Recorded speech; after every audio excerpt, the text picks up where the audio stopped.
Hi guys, good morning. So video చేసి చాలా రోజులు అయిపోయింది, సారీ ఫర్ దట్. సో ఇప్పుడు మనం రిపోర్టింగ్ సెక్షన్ చూద్దాం. అంటే అతులుగా వారి కాన్సెప్ట్ బుక్లో ఏంటంటే రిపోర్టింగ్ సెక్షన్స్లో ఏముంటుందంటే మనం ఒపీనియన్ పారాగ్రాఫ్లో బేసిక్ ఒపీనియన్ పారాగ్రాఫ్లో వాటిలో మనం ఒపీనియన్ అనేది మనం డిస్క్లోజ్ చేసేటప్పుడు ఏ విధంగా సెంటెన్స్ ఫార్మేషన్ అనేది ఉండాలి అదొకటి ఉంటుంది.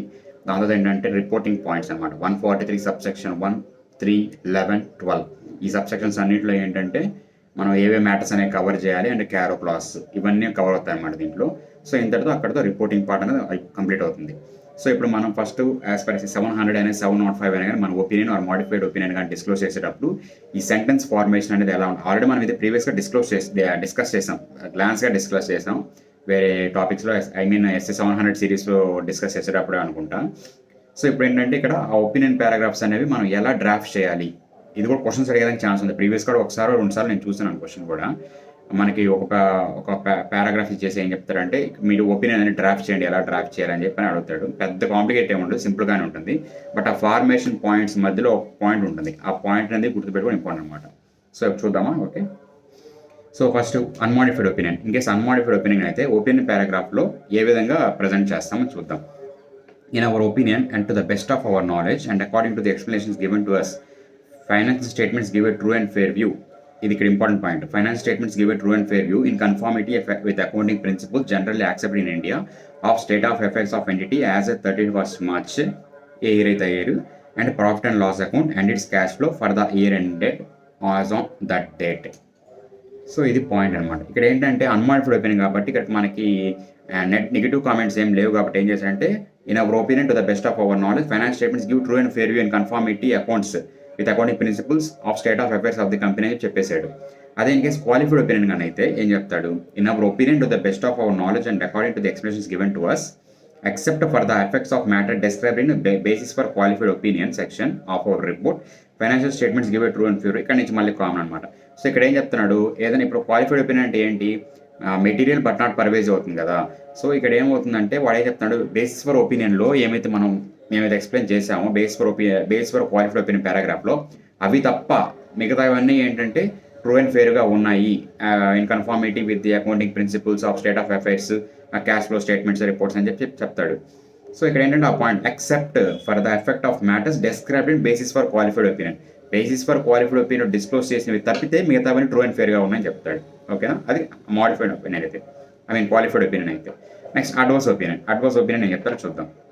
In our opinion, to the best of our and to the best of our information and according to the explanation given to us, because of omission of information or significant of matters mentioned in basis for adverse opinion section of our report, financial statements do not give a true and fair view in conformity with the accounting principles. ఇక్కడ నుంచి common మళ్ళీ.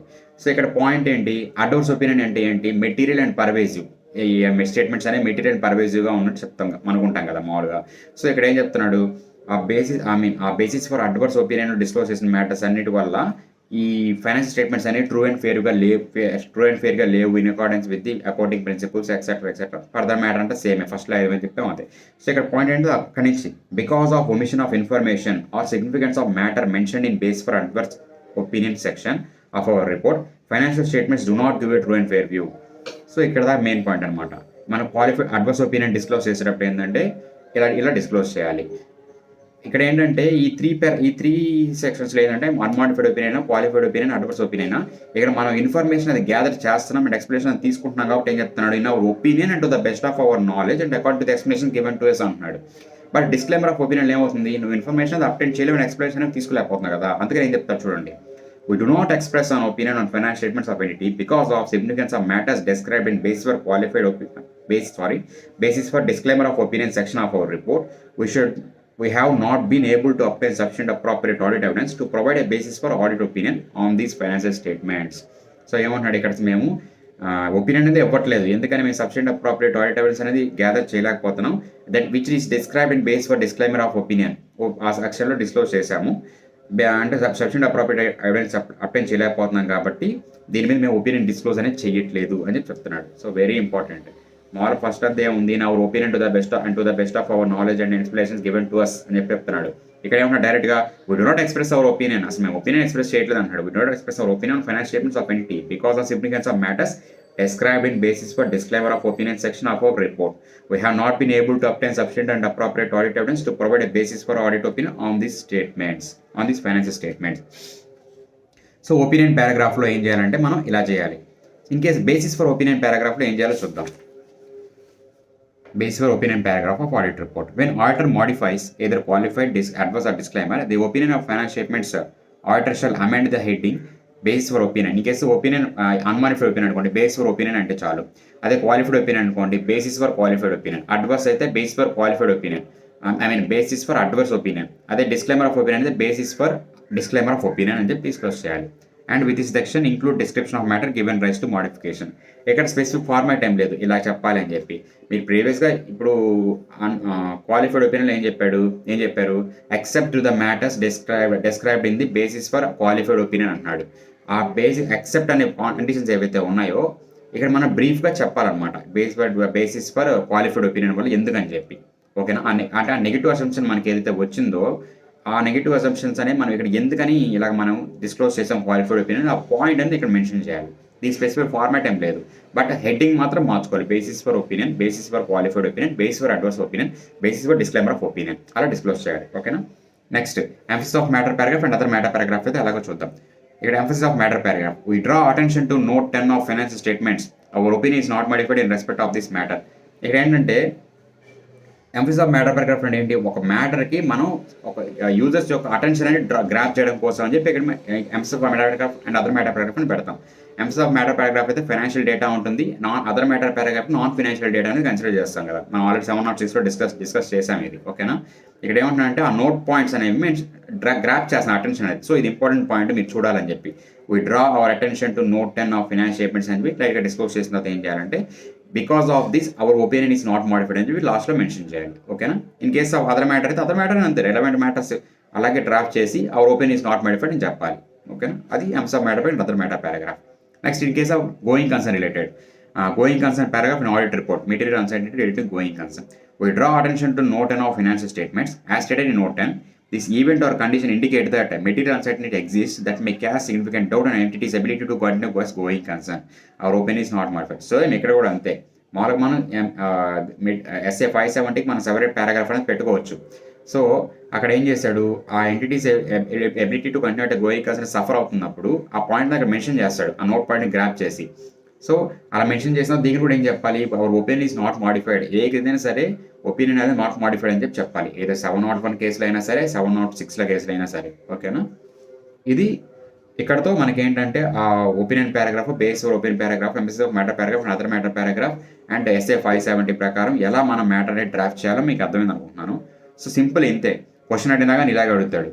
మనం అక్కడ మన opinion ఏం disclose చేయాలో మన paragraph చదివి మనం ఫైనలైజ్ చేసి అది బేస్ ఫర్ ఒపీనియన్ పారాగ్రాఫా, ఒపీనియన్ పారాగ్రాఫా, అడ్వర్స్ పారాగ్రాఫా, క్వాలిఫైడ్ ఒపీనియన్ పారాగ్రాఫా అనేది చూసుకోవాలి. దాన్ని బేస్ చేసుకుని బేస్ ఫర్ ఎలా ప్రిపేర్ చేయాలని చెప్పి చూడాలి. ఇక మనం మెయిన్ గుర్తుపెట్టుకోవాల్సిన మెయిన్ ఒపీనియన్ పారాగ్రాఫే. ఒపీనియన్ పారాగ్రాఫ్ వచ్చేసిందంటే మిగతా ఆటోమేటిక్గా అయిపోతుంది, ఓకేనా. ఒకసారి రెఫర్ చేయండి కావాలంటే, మళ్ళీ కూడా చదవండి, ఒకసారి పాస్ చేసి ఒకసారి చదవండి, మీకు క్లారిటీ వస్తుంది, ఓకేనా. సో ఇక్కడతో ఇది అయిపోయింది. తర్వాత ఏంటంటే 143 సెక్షన్లోకి ఎంటర్ అవుదాం. 143లో మొత్తం 4 ఉంటాయి. 143(1), 143(3), 143(11), 143(12). సో ఇక్కడ మనం ఫస్ట్ ఏంటంటే 143(1) చూద్దాం. ఈ 143(1)లో ఏంటంటే ఈ డ్యూటీ ఆఫ్ ఆడిటర్ ఏంటంటే ఎంక్వైరీ చేయాలి ఆన్ సర్టెన్ మ్యాటర్స్. ఎంక్వైరీ చేసిన తర్వాత ప్రతి మ్యాటర్ మీద రిపోర్ట్ చేయాల్సిన అవసరం లేదు. ఇతనికి దేని మీద అయితే ఇటు నెట్ అడ్వర్స్ ఇంపాక్ట్ అనేది కలిగిందో, అడ్వర్స్ ఒపీనియన్ అనేది కలిగిందో ఆ మ్యాటర్స్ వరకు రిపోర్ట్ చేస్తే చాలు, ఓకేనా. ఇవేంటివి డ్యూటీ టు ఎంక్వైర్, గుర్తుపెట్టుకోండి. నెక్స్ట్ మారుతాయి ఇవి. డ్యూటీ టు ఎంక్వైర్ మొత్తం 6 ఉంటాయి. మనం ఇప్పుడు ఏంటో ఒక్కొక్కటి చూద్దాం. మీకు లాస్ట్లో ఎలా గుర్తుపెట్టుకోవాలో నేను రాశాను, అది మీకు చూపిస్తాను లేదా చెప్తాను, మీరు రాసుకుందారు, ఓకేనా. whether loans and advances made by company on base of security has been properly secured and whether terms on which they have been made are prejudicial to the interest of company or its members. So ఒక company అనేది loans and advance ఏమైనా ఇస్తే అవి సెక్యూర్డ్గా ఉన్నాయా లేదా, and those are prejudicial to the interest of the company. Prejudicial అంటే disadvantage of the company, అంటే కంపెనీకి ఏదైనా నెగిటివ్ సెన్స్లో, అంటే ఏదైనా ఫ్రాడ్ చేద్దాం అనే ఆ ఒపీనియన్లో ఏమన్నా లోన్స్ అండ్ అడ్వాన్స్ అనేవి గ్రాంట్ చేశారు టు ద రిలేటెడ్ పార్టీస్ అయినా కానీ, సబ్సిడరీస్ అయినా, అదర్ పార్టీస్ అయినా కానీ, దేనికైనా కానీ. అంటే మామూలుగా మనం ఏం అసంప్షన్ ఉండాలి, బేసిక్ ఒక బిజినెస్ చేస్తున్నామంటే కంపెనీకి పాజిటివ్ వేలో ఉండాలి, అడ్వాంటేజ్గా ఉండాలి, అంతేగాని డిసడ్వాంటేజ్ వేలో నెగిటివ్ వేలో ఉండకూడదు కదా. సో ఇక్కడ అదే చూసుకోవాలి. Prejudicial to the interest of the కంపెనీగా ఏమైనా అంటే నెగిటివ్ సెన్స్లో ఆలోచించాలన్నమాట. Prejudicial to the interest of the company పరంగా ఏమైనా ఉందా, ఉంది అంటే రిపోర్ట్ చేస్తాడు, లేదంటే ఓకే వదిలేస్తాడు. ఓకేనా. Next, with the transactions of company which are represented merely by book entries are prejudicial to the interest of the company. This is nothing by fictitious entries. Fictitious entries ఏమైనా record చేస్తారా and ఆ transactions అనేవి ఏవైతే ఏమైనా only బుక్లో మాత్రమే ఉంటాయి, బయట యాక్చువల్ ట్రాన్సాక్షన్ అది ఏమి జరుగుండదు. ఇదేమైనా prejudicial to the interest of the company అయితే అడ్వాంటేజెస్గా ఉందా చూసుకుంటాడు. Next, where company not being an investment company is an important word, or a banking company whether so much of assets of company as consists of shares, debentures and other securities have been sold at a price less than that at which they were purchased by company. So ఇక్కడ ఎందుకని investment company bank company exclude చేశాడు? Because investment company bank కంపెనీలో వీళ్ళ principal business ఏంటంటే buying and selling shares, and bankings అయితే loans and advances giving, అవి daily base transactions ఉంటాయి. దాంతోపాటు అవి కూడా షేర్స్ అనేవి పర్చేస్ చేస్తూ ఉంటుంది కాబట్టి బ్యాంకింగ్ ట్రాన్సాక్షన్స్ ప్రకారం కూడా జరుగుతూ ఉంటుంది కాబట్టి ఇది ఎక్స్ప్లోర్ చేస్తుంది. ఎందుకని వాళ్ళ బిజినెస్లో ప్రాఫిట్ లాస్ అనేది common. Day by day transactions అనేవి వాళ్ళ main principal business and day by day transactions అనేవి ఏంటంటే షేర్స్ పర్చేజ్, షేర్స్ సెల్లింగ్ ఇదే ఉంటుంది కాబట్టి అక్కడ ప్రాఫిట్ ఆర్ లాస్ అనేది కామన్. బట్ అదేవిధంగా ఒక కంపెనీ అనేది అంటే non related to the investment company or banking company ఒక పర్చేస్ చేసినప్పుడు ఏంటంటే వాడు ఏం చేస్తాడు, ప్రాఫిట్ సంపాదిద్దామని చెప్పి పర్చేస్ చేస్తాడు, అంతేగాని ఊరికి డే బై డే ఊరికి ఎక్కువ కొనేసి తక్కువ అమ్మేస్తాడా? ఎందుకు అమ్మదు కదా. సో అలా ఇన్కేస్ అలా ట్రాన్సాక్షన్ ఏమైనా జరిగితే ఎందుకు చేశారు అలాగా అనేది కన్సిడర్ చేయాలి. ఓకేనా. Next, whether loans and advances made by the company have shown as డిపాజిట్స్కి ఏమైనా చూపించాడా? డిపాజిట్ చూపించకూడదు కదా లోన్స్ అండ్ అడ్వాన్సెస్ అని. Next, personal expenses charged to revenue account. Personal expense ఏమైనా రెవెన్యూ అకౌంట్ చార్జ్ చేశాడా? పర్సనల్ అకౌంట్ ఎక్స్పెన్స్ దేనికి charge చేయాలి? డ్రాయింగ్స్గా చార్జ్ చేయాలి. Next, whether it's stated in the books and documents of company that any shares have been allotted for cash, whether cash have been actually been received for such allotment, and if no cash has been actually been received, whether position as stated in account books and balance sheet is not misleading, is correct, regular and not misleading. So ఇదేంటంటే ఒక company అనేది shares అనేది క్యాష్కి allocate చేసింది. మామూలు cash కింద allocate చేయరు, ఇప్పుడు ఏదైనా ఇది ఎప్పుడుదో కాబట్టి అది ఉంది పాయింట్. క్యాష్ కింద అలోకేట్ చేసింది. సో ఇప్పుడు ఆ క్యాష్కి అలోకేట్ చేసిన వాటికి క్యాష్ మొత్తం మనకి రిసీవ్ అయిపోయిందా అది చూసుకోవాలి. ఇఫ్ ఇన్ కేస్ క్యాష్ అనేది రిసీవ్ కాలినప్పుడు బుక్స్ ఆఫ్ అకౌంట్స్లో అండ్ బ్యాలెన్స్ షీట్లో ఏంటంటే books of accounts in the sense account బుక్స్లో అండ్ బ్యాలెన్స్ షీట్లో ఏంటంటే ఈ ట్రాన్సాక్షన్స్ అనేది కరెక్ట్గా రికార్డ్ చేశారా లేదా, మిస్లీడింగ్గా లేకుండా, అంటే ఇంకా క్యాష్ రావాల్సింది ఉంది అన్నట్టు చూపించుకుంటున్నారా లేదా అనేది పాయింట్ చూసుకోవాలి. అదొకటి. ఓకేనా. నెక్స్ట్, సో ఇంతే, ఇదైతే 6 పాయింట్స్ క్లియర్ అయిపోయినాయి. ఇక్కడ నోట్ పాయింట్ ఏం చెప్తున్నాడంటే ఎనీ అడ్వర్స్ ఇంపాక్ట్ అనేది క్రియేట్ అవుతుంది అని చెప్తే మాత్రమే మనోడు ఏంటంటే రిపోర్ట్ చేస్తాడు, లేదంటే జస్ట్ ఎంక్వైరీ చేసి ఎవిడెన్స్ అనేది గ్యాదర్ చేసుకొని ఈ మెటర్స్ అనేది వదిలేస్తాడు. ఓకేనా.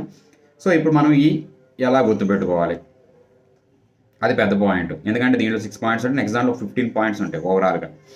ఎలా గుర్తుపెట్టుకోవాలి? సో నేను చూపిస్తాను ఒకసారి మీకు. లెటర్స్ అనేవి కొంచెం చిన్నగా ఉన్నవి, నేను జస్ట్ చూపిస్తాను ఎలా రాసుకోవాలని చెప్పి, నేను తర్వాత చెప్తాను, అలా రాసుకోండి. ఓకేనా. ఇదిగోండి ఈ సైడ్ ఉంది చూసారా, కనిపిస్తుంది అనుకుంటాను. అలా ఏ పాయింట్ పక్కన ఆ పాయింట్ ప్రకారం రాసుకోండి. నేను ఇప్పుడు చెప్తాను మీకు. ఓకేనా. కనిపిస్తున్నట్లేదు సరిగ్గా, నేను చెప్తాను, మీరు రాసుకోండి. ఓకేనా. ఫస్ట్ పాయింట్ దగ్గర ఏం చేస్తారంటే L&A అంటే లోన్స్ అండ్ అడ్వాన్స్ పెట్టి హైఫన్ పెట్టి secured and prejudicial to the interest of the company అని చెప్పి రాసుకోండి. అలా రాసుకుంటే ఆ పాయింట్ చదువుకుంటే ఏంటంటే మీకు మొత్తం చదవాల్సిన L&A లోన్స్ అండ్ అడ్వాన్సెస్ సెక్యూర్డ్గా ఉన్నాయా లేదా చెక్ చేసుకోండి. And whether they are prejudicial to the interest of the company ఉందా లేదా మనకి జస్ట్ ఆ సింపుల్ పాయింట్ గుర్తుపెట్టుకుంటే మనకి మొత్తం వచ్చేస్తుంది. నెక్స్ట్, ట్రాన్సాక్షన్స్ అని గుర్తుపెట్టుకోండి. ట్రాన్సాక్షన్స్ అనేవి merely book entries and prejudicial to the interest of the company, అది సెకండ్ పాయింట్. నెక్స్ట్, అంటే ట్రాన్సాక్షన్స్ అని రాసుకోండి చాలు అక్కడ. ఓకేనా. Next, shares debentures hyphen sold at a lesser price. Shares and debentures or other securities అని ఉంటుంది మామూలుగా, మనమైనా షేర్స్ అండ్ డిబెంచర్స్ చాలు hyphen sold at a lesser price. ఇక్కడ ఏం పాయింట్ ఏంటి, not being an investment company or bank company, any company which purchase the shares has been sold at a any shares or debentures or other securities has been sold at a lesser price. ఓకేనా, అది point. Next ఏంటంటే L&A deposits, L&A loans advance and deposit చూపించారా. Next, personal expenditure hyphen revenue account ఏమైనా charge చేశారా. Next, last point important, shares sold for cash అని పెట్టి 2 arrows వేయండి.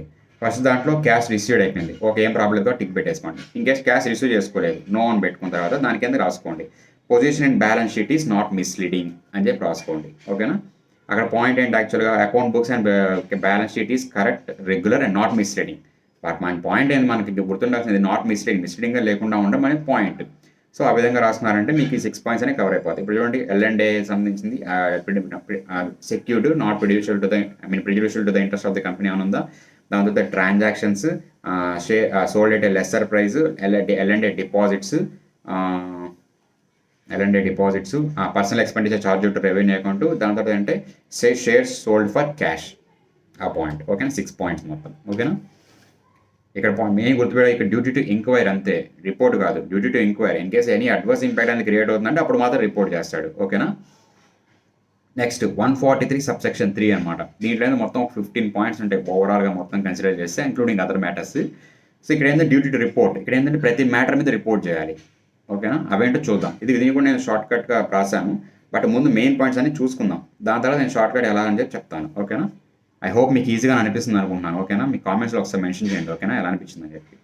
Next ఇక్కడ auditor report shall state whether he has obtained all information explanations which were necessary for audit, and if not details thereof and effect of such information on financial statements.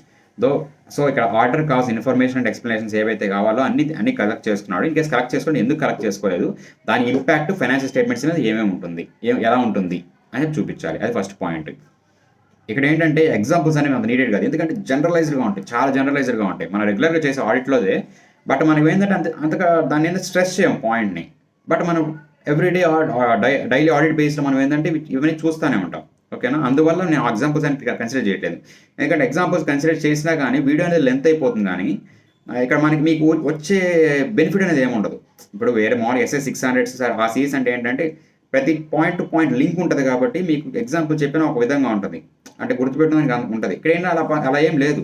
Just ఇక్కడ ఒక word గుర్తుపెట్టినామంటే మనకి మొత్తం sentence అనేది ఒక form అయిపోతుంది. అంటే ఒకదానికి linkage అనేది ఏమి ఉండదు. ఓకేనా? దానికి సెపరేట్ పాయింట్. అందువల్ల నేను ఎగ్జాంపుల్స్ అనేది కన్సిడర్ చేయట్లేదు ఈ వీడియోలో. ఓకేనా? Next whether proper books of accounts have been kept by company and proper returns adequate for audit has been received from branches not visited by him. ఇక్కడ ఏంటంటే బుక్స్ ఆఫ్ అకౌంట్స్ అనేది main company అనేది ఎలా maintain చేసి check చేసుకోవాలి. And branch అకౌంట్స్కి అంటే మనం ఏవైతే బ్రాంచెస్కి అటెండ్ అవ్వట్లేదో వాటి నుంచి ప్రాపర్ రిటర్న్స్ అనేవి మనకి రీచ్ అయ్యేదా చూసుకోవాలి. Next whether report of such branch office of a company audited by other person have been sent to him and manner in which he has dealt with it in preparing his report. So ఇక్కడ ఏంటంటే ఆ branch account నుంచి reports వస్తున్నాయి కదా, which are not audited by him. ఇవి receive చేసుకున్న తర్వాత ఇతను ప్రిపరేషన్ ఆఫ్ ఆడిట్ రిపోర్ట్లో ఏ విధంగా ఈ రిపోర్ట్స్ అనేవి కన్సిడర్ చేస్తాడనే మ్యాటర్ అనేది కూడా డిస్క్లోజ్ చేయాలి. Next whether companies balance sheet and P&L are in agreement with books and returns, తెలిసిన పాయింటే. Whether finance statements comply with accounting standards point తెలిసిందే. Next observations or comments of auditor on financial transactions or matters which have any adverse effect on functioning of the company. Nothing but ఇక్కడ ఏమో కొంచెం SA 570 material uncertainty రెండు going concern అని చెప్పి అనుకోవచ్చు. ఏమైనా adverse impacts ఉన్నాయా that will effect the financial statements of the company as well as functioning of the company. ఓకేనా? Whether any director is disqualified from being appointed as a director under section 164 subsection 2 మనకు లాలో చదువుకొని ఉంటాం. ఓకేనా? Any disqualifications అని చెప్పి. Next any qualification, reservation or adverse remarks relating to accounts maintenance. ఈ accounts అనేవి maintain చేయడం వల్ల బుక్స్ ఆఫ్ అకౌంట్స్ అనేవి దాంట్లో ఏమైనా అడ్వర్స్ రిమార్క్స్ ఏమైనా ఉన్నాయా, అంటే ఇంటర్నల్ కంట్రోల్స్ అలా ఏమైనా ల్యాబ్స్ ఉన్నాయా లేదా అంటే చెక్ చేస్తారు. ఓకేనా? Next whether company has adequate internal financial controls with reference to financial statements and operating effectiveness of such controls. ఇక్కడ పాయింట్ ఏంటంటే internal financial controls okay, but దేని గురించి? ఫైనాన్షియల్ స్టేట్మెంట్స్ ప్రిపరేషన్ గురించి అండ్ వాటి యొక్క ఆపరేటింగ్ ఎఫెక్టివ్నెస్ గురించి. ఓకేనా? ఆ పాయింట్ని కన్సిడర్ చేయాలి.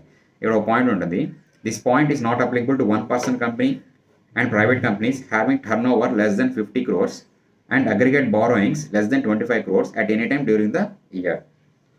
So ఇక్కడ ఏముంది, private company turnover 1-person company మామూలుగా అప్లైబుల్ కాదు, అండ్ ప్రైవేట్ కంపెనీకి వచ్చి దాని యొక్క turnover less than 50 crores and aggregate borrowings అనేవి less than 25 crores at any time during the year కానీ ఉంటే ఈ పాయింట్ అనేది అప్లికబుల్ కాదు. ఇంటర్నల్ ఫైనాన్షియల్ కంట్రోల్స్ పాయింట్ అనేది అప్లికబుల్ కాదు. సో MCQ పాయింట్ రావచ్చు, అది కన్సిడర్ చేస్తాను. ఆ లిమిట్స్ అనేవి గుర్తుపెట్టుకోండి. నెక్స్ట్ ఇంతటితో ఆ పాయింట్స్ అయిపోయి. Next other matters. Such other matters as may be prescribed auditors report shall also include the views and comments on following other matters. Other matters మీద ఏం కన్సిడర్ చేయాలి? Whether company has disclosed impact of pending litigation in financial statements, ఈ litigations అనేవి ఏవైతే pending ఉన్నాయో finance statements effect అనేది consider చేశారు లేదా, నథింగ్ బట్ ప్రొవిజన్స్ అని క్రియేట్ చేశారు లేదా అని చూసుకోవాలి. Whether company has made provision for material foreseeable loss on contracts, ఏమైనా కాంట్రాక్ట్స్ ఎంటర్ అయి ఉంటే వాటి వల్ల మన కంపెనీ అనేది ఏమైనా లాస్ అనేది మెటీరియల్గా ఏమైనా సఫర్ అయ్యే ఛాన్స్ ఏమైనా ఉందా అనేది చూసుకోవాలి. Next whether there has been any delay in transferring amounts of IAPF by company. IAPF అంటే ఇన్వెస్టర్ ఎడ్యుకేషన్ ప్రొటెక్షన్ ఫండ్ అనేది, ఆ ఫండ్ అనేది ట్రాన్స్ఫర్ చేయడంలో డిలే ఉందా. మామూలుగా ఇది సిఎస్ఆర్ ఉన్నప్పుడు మనకు సిఎస్ఆర్ పాయింట్ ఉన్నప్పుడు మనకి ఇది బాగా అర్థమయ్యేది, ఎందుకంటే అక్కడ ప్రాజెక్ట్లో ఏమైనా అమౌంట్ అనేది బ్యాలెన్స్ కానీ ఉంటే నథింగ్ 6 months కంటే ఎక్కువ ఉంటే అనుకుంటా, 6 months కంటే ఎక్కువ ఉంటే ఏం చేయాలంటే ఐఈపీఎఫ్ అనే ఒక అకౌంట్ క్రియేట్ చేసి ఆ అకౌంట్కి ఈ అమౌంట్ అనేది ట్రాన్స్ఫర్ చేసి డిస్క్లోజ్ చేయాలి. అంటే సెక్షన్ డిస్క్లోజ్ అండర్ 7 ఏదో ఉంటుంది పాయింట్. సో అది మనకి రిలవెంట్, అది అవసరం లేదండి. ఈ ఐఈపీఎఫ్ అకౌంట్ అంటే అదనమాట. ఎగ్జాంపుల్ ఏంటంటే ఆ సిఎస్ఆర్ యాక్టివిటీ ఫండ్ అనేది ఏదైతే బ్యాలెన్స్ ఉందో అది 6 months కంటే ఎక్కువ రోజులు కానీ అకౌంట్లో కానీ ఉంటే, అంటే అవి యూజ్ చేయకుండా కానీ ఉంటే దాన్ని ఏం చేయాలంటే ఐఈపీఎఫ్ అకౌంట్ అనేది క్రియేట్ చేసి within 7 days or 15 days ఉంటుంది, దానిలో ఆ లోపు ట్రాన్స్ఫర్ చేసేయాలని ఉంటుంది అదనమాట. దానిలో ఏమైనా డిలే ఉందా ట్రాన్స్ఫరింగ్లో. Next whether dividend declared or paid by the company is in compliance with section 123 ప్రకారం కంప్లై అవుతుందా లేదా చూసుకోవాలి. Whether company has such accounting software for maintaining its books which has feature of recording audit trail and same is operated throughout the year. So ఇదే point మనం internal audit discuss చేసినప్పుడు మనం చెప్పాను ఇది audit trial గురించి. So ఇక్కడ ఏంటంటే ఆ సాఫ్ట్వేర్ ఉందా, అండ్ ఆ సాఫ్ట్వేర్లో ఈ ఆడిట్ ట్రయల్ లాగ్ అనేది ఎడిట్ లాగ్ ఉందా, and it is operated throughout the year ఎఫెక్టివ్గా ఆపరేట్ అవుతుందా లేదా చూసుకోవాలి. So these are the points అనమాట. మీకు ఏమైనా డిఫికల్ట్ అనిపించిందా? ఏమనిపించదు. బట్ ఇక్కడ ఒకే ఒక మన కష్టమైన పాయింట్ ఏంటంటే ఈ పాయింట్స్ అన్నీ మనం ఎలా గుర్తుపెట్టుకోవాలని చెప్పి పాయింట్. సో ఇక్కడ మనల్ని ఏం అడగాడు కదా, as per section 143 subsection 3 duty to report any 5 points disclose చేయండి అలా అడగడు కదా. ఏమడుగుతాడు, ఏదో ఒక పాయింట్లో ఒక పారాగ్రాఫ్ డ్రాఫ్ట్ చేసి దాంట్లో ఈ పాయింట్ అని ఇరికిస్తాడు. ఇరికించిన తర్వాత ఏం చేస్తాడు, అక్కడ నెగిటివ్ సెన్స్లోనూ పాజిటివ్ సెన్స్లోనూ పెడతాడు. మన పాజిటివ్ సెన్స్ నెగిటివ్ సెన్స్ అని కనిపెట్టి ఆ 143 subsection 3 ప్రకారం క్లాజ్ ఏముందో చూసుకొని దాని ప్రకారం మనం ఈ మ్యాటర్ అనేది రిపోర్ట్ చేయాలా లేదా అని చెప్పి మనం చెప్పాలి. సో అది మనకి అక్కడ డిఫికల్ట్ ఛాలెంజింగ్ టాస్క్ అనమాట. సో ఇప్పుడు మనం దీన్ని ఈజీగా ఎలా గుర్తుపెట్టుకోవాలో చూద్దాం. ఇది కూడా సేమ్ అలాగే పక్కన రాసుకోవాలి. కనపడదు యాక్చువల్లీ, ఇక్కడ రాసాను కదా నేను. ఇవి నేను చెప్తాను ఏ పాయింట్ పక్కన ఆ పాయింట్ మీద రాసుకున్నా. నాకు పట్టినప్పుడు మీకు పడుతుందిగా. సో స్మాల్ లెటర్స్లో రాసుకుంటే అర్థమయ్యేటట్టు రాసుకుంటే ఓకేనా.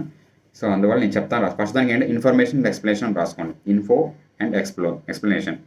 ఇక్కడ ఏ పాయింట్ ఏంటి, ఆర్ ఇన్ఫర్మేషన్ ఎక్స్ప్లెనేషన్ తీసుకున్నాడా లేదా, అండ్ ఇన్ కేస్ తీసుకోకపోతే ఎందుకని తీసుకోలేదు, అండ్ దాని ఇంపాక్ట్ ఆన్ ఫైనాన్స్ స్టేట్మెంట్స్ ఏంటి, అది పాయింట్.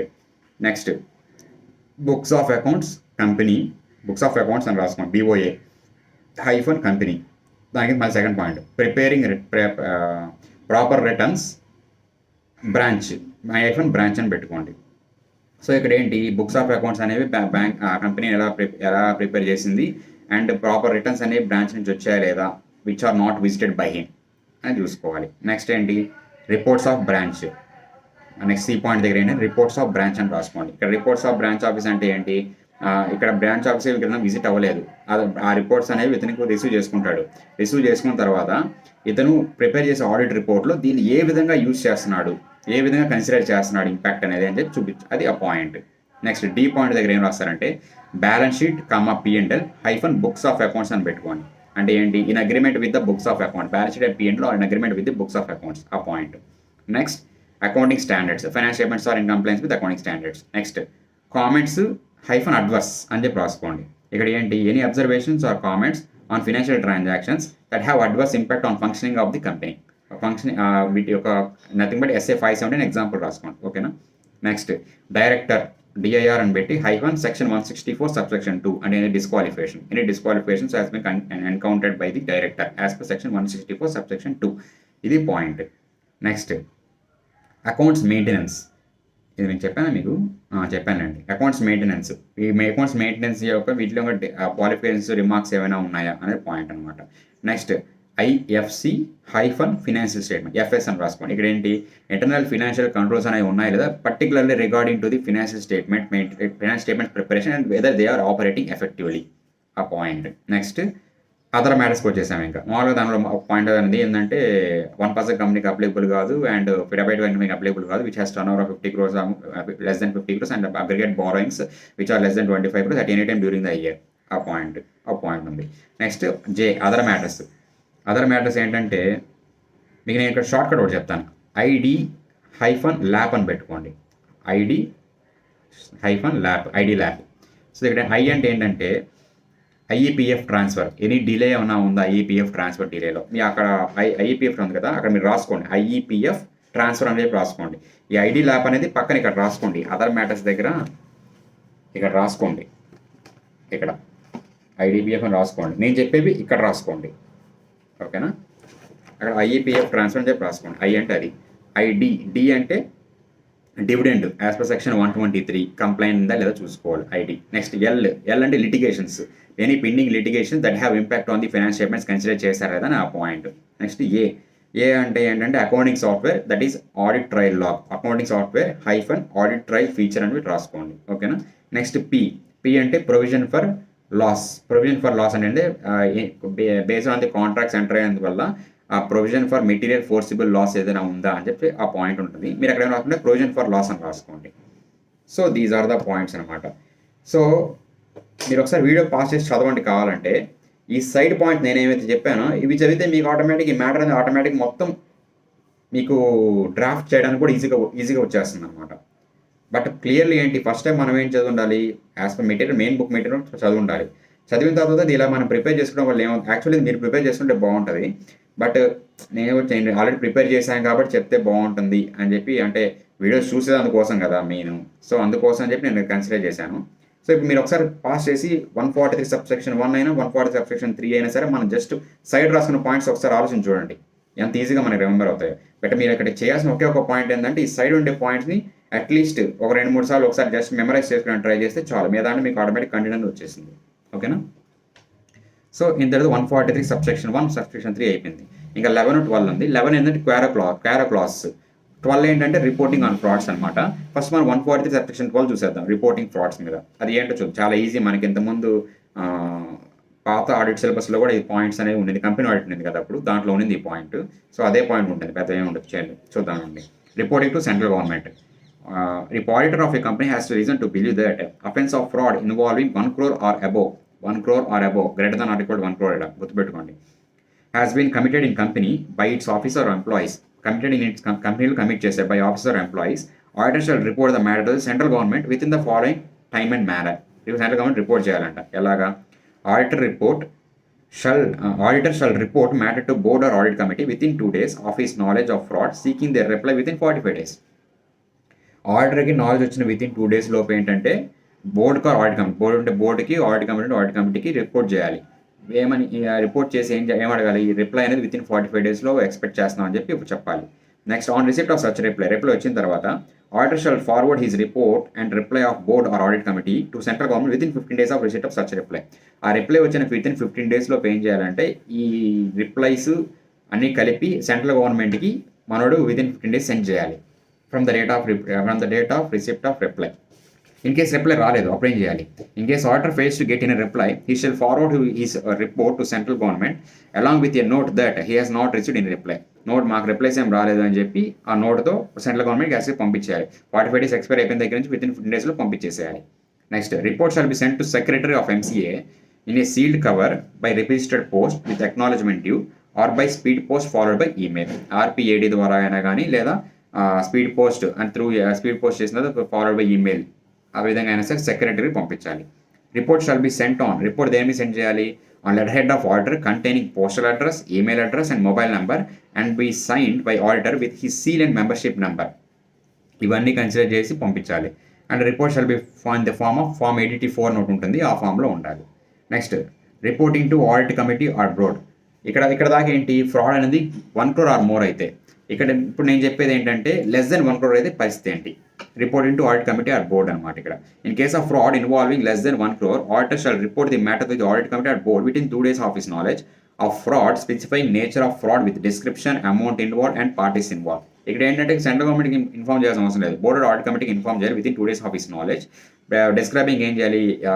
నేచర్ ఆఫ్ ఫ్రాడ్ ఏంటి, దాని యొక్క డిస్క్రిప్షన్ ఏంటి, పార్టీస్ ఇన్వాల్వ్ ఎవరు, అమౌంట్స్ ఇన్వాల్వ్ ఎంత అని మొత్తం కన్సిడర్ చేయాలి. Next company shall disclose details of such fund board report. ఆ డీటెయిల్స్ అనేవి బోర్డ్ రిపోర్ట్లో డిస్క్లోజ్ చేయాలి. అదర్ పాయింట్స్ ఏంటి అదర్ పాయింట్ ఇందులో అది అయిపోయింది. నెక్స్ట్ అదర్ పాయింట్స్ ఒక 2 పాయింట్స్ ఉంటాయి. ఏంటంటే provisions regarding fraud related to reporting also applies to cost order and secretary order.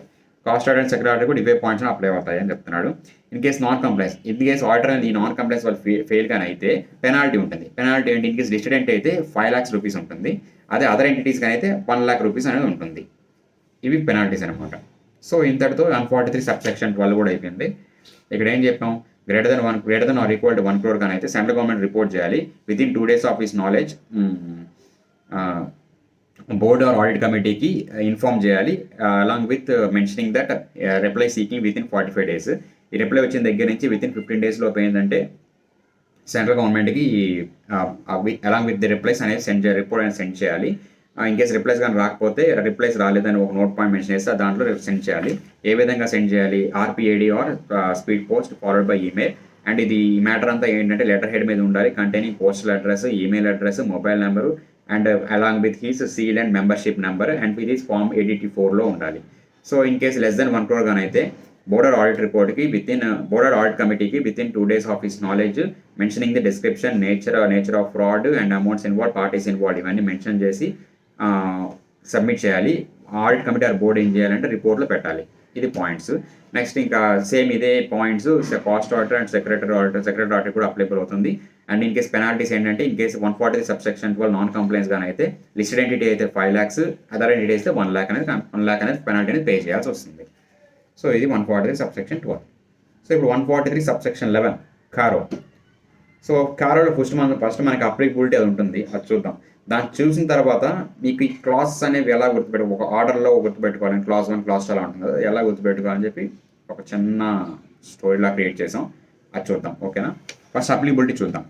కారో applies to every company including foreign company. However following companies are exempt from applicability of CARO. అన్ని companies applicable అంటే including foreign company also, but some companies are excluded. అవేంటో చూద్దాం. Banking, insurance, private company, small company, 1% company and section 8 companies ఉంటాయి కదా అవి. So ఇక్కడ వీటన్నిటికీ further sub conditions ఏం లేవు. బట్ ప్రైవేట్ కంపెనీకి మాత్రం సబ్ కండిషన్స్ ఉన్నాయి. ఏంటి, paid up share capital and reserves and surplus అనేవి అప్ టు 1 crore ఉండాలి as on balance sheet date, అప్పుడు అప్లికబుల్ కాదు. అండ్ నెక్స్ట్ ఏంటంటే borrowings up to 1 crore from banks or financial at any time during the year. ఇవన్నీ up to 1 crore ఉండాలి. ఇవి కూడా at any time during the year. First ఏంది, at balance sheet date, ఇక్కడ at any time during the year. Next revenue including from discontinued operations up to 10 crores during the year as per financial statements. Revenue కూడా ఏంటంటే up to 10 crores ఉండాలి. ఏది up to అనేది consider చేసుకోవాలి. ఇక్కడ up to balance sheet data at any time during the year ఏదో point consider చేసుకోవాలి. ఈ 3 కండిషన్స్ ఫుల్ఫిల్ అయితేనే మనం ఏం చేయాలి, ప్రైవేట్ కంపెనీకి అప్లికబుల్ కాదని చెప్పుకోవాలి. ఇంకోటి ఏంటంటే private company not being a subsidiary holding of A public company. ఇదేంటంటే సబ్సిడరీ హోల్డింగ్ అయి ఉండకూడదు, I mean in the sense ఏంటంటే పబ్లిక్ కంపెనీకి సబ్సిడరీ అయి ఉండకూడదు, లేదా దాని యొక్క హోల్డింగ్ అనేది అయి ఉండకూడదు. ఎందుకంటే పబ్లిక్ కంపెనీస్కి అప్లికబుల్ అనమాట ఇది. సో అలాగా ఇన్ కేస్ హోల్డింగ్ సబ్సిడరీ అయింది ఏంటంటే irrespective of these conditions private company private కంపెనీకి అప్లికబుల్ అయిపోతుంది. సో అందువల్ల అదొక పాయింట్ కన్సిడర్ చేసుకోవాలి. చాలా జాగ్రత్తగా ఉండాలి ఇక్కడ. ఆ కండిషన్స్ మనం ఏం చేస్తాం, ప్రైవేట్ కంపెనీ ఆ కండిషన్స్ చూసుకుంటాం. బట్ వాడు ఏం చేస్తాడు, అక్కడ మధ్యలో ఎక్కడో ఒక పాయింట్ ఇరికిచ్చేస్తాడు. ఏం చేస్తాడు, ఈ subsidiary company of A public company అని చెప్పేస్తాడు, లేదా దీని ఒక హోల్డింగ్ కంపెనీ అంటాడు. మనకు ఆ పాయింట్ గుర్తుండదు. మనం ఏం చేస్తాం, ఈ కండిషన్స్ చూసుకుంటాం. ఈ లిమిట్స్ అన్ని ఇస్తాడు. మళ్ళీ లిమిట్స్ అన్ని చేంజ్ చేస్తాడు, తక్కువ చేస్తాడు. Up to 1 crore, up to 1 crore at balance sheet date, up to 1 crore at any time during the year, revenue up to 10 crores ఇచ్చేస్తాడు. మనం ఏం చేస్తాం, విత్ ఇన్ ద లిమిట్స్ ఉన్నాయి, so this is not applicable to CARO is not applicable to private company అని చెప్పి రాసేస్తాం. మనం ఏమనుకుంటాం, వచ్చి 5 marks అనుకుంటాం. అక్కడ ఏం జరుగుతుంది, అసలు ఏముండదు, కొట్టేస్తాడు. సో ఇక్కడ ఆ పాయింట్ అని చాలా ఇంపార్టెంట్. చిన్న పాయింట్లు లాజిక్ ఇరికిచ్చేస్తాడు, చాలా ఇబ్బంది పడిపోతాం. సో అక్కడ గుర్తుపెట్టుకోవాలి అది. సో ఇక్కడ ఏంటంటే banking, insurance, private company, 1% company, small company, ఇంకోటి ఎన్జిఓస్. బిప్సో అని గుర్తుపెట్టుకోండి. బిప్సో, BIPSO, banking, insurance, private, 1% company, small company and ఎక్స్ట్రాగా ఎన్జిఓస్, సెక్షన్ 8 కంపెనీస్. ఓకేనా, అది. సో ఇక్కడ ఇంకో పాయింట్ ఏంటంటే ఇప్పుడు పేడ్ అప్ షేర్ క్యాపిటల్ అన్నారు కదా. పేడ్ అప్ షేర్ క్యాపిటల్ అంటే ఏంటి, equity share capital, reserves and surplus, దాంట్లో నుంచి కావాల్సిన అరియర్స్ ఏమైనా ఉంటే అవి తీసేయాలి, అదనమాట. సో ఆ పాయింట్ మీద కన్సిడర్ చేయొచ్చు కదా, టర్న్ ఓవర్ క్యాలిక్యులేషన్ కూడా మనకి ఇవ్వచ్చు. సో అందులో కూడా ఆ పాయింట్ చెప్పాను. సో ఇక్కడ అప్లికబిలిటీ అయిపోయింది. సో ఇప్పుడు క్లాసెస్, మన క్లాస్ రాసేటప్పుడు ఎలా, యాజ్ పర్ క్లాస్ మన క్లాస్ నెంబర్ ఏంటి 1 అయితే 1 అని పెట్టి of paragraph 3 of carrot 2020 states that అని చెప్పి మనం ఫర్దర్ మ్యాటర్ని మొదలు పెట్టాలి. సో ఇక్కడ ఒక స్టోరీ ఒకటి ఉంటుంది, క్రేజీ స్టోరీ అనమాట. యాక్చువల్లీ ఇది నేనేం డ్రాప్ చేయలేదు, నేను నేర్చుకునేటప్పుడు ఒక 6 months బ్యాక్ 7 months బ్యాక్ ఏంటంటే యూట్యూబ్లో చూశాను నేను. దాంట్లో ఒక ఆయన చెప్పాడు, ఆ విధంగా నేమ్స్ ఎందుకులేండి, ఆ విధంగా ఆయన చెప్పాడు. సో అది బాగుంది కదా, ఈజీ గుర్తుపెట్టినాను బాగుంది అని చెప్పి నేను అదే కంటిన్యూ చేశాను. సో మీకు ఒకసారి చూపిస్తాను, ముందు రాసుకోండి, నేను ఎక్స్ప్లెయిన్ చేస్తాను. ఓకేనా?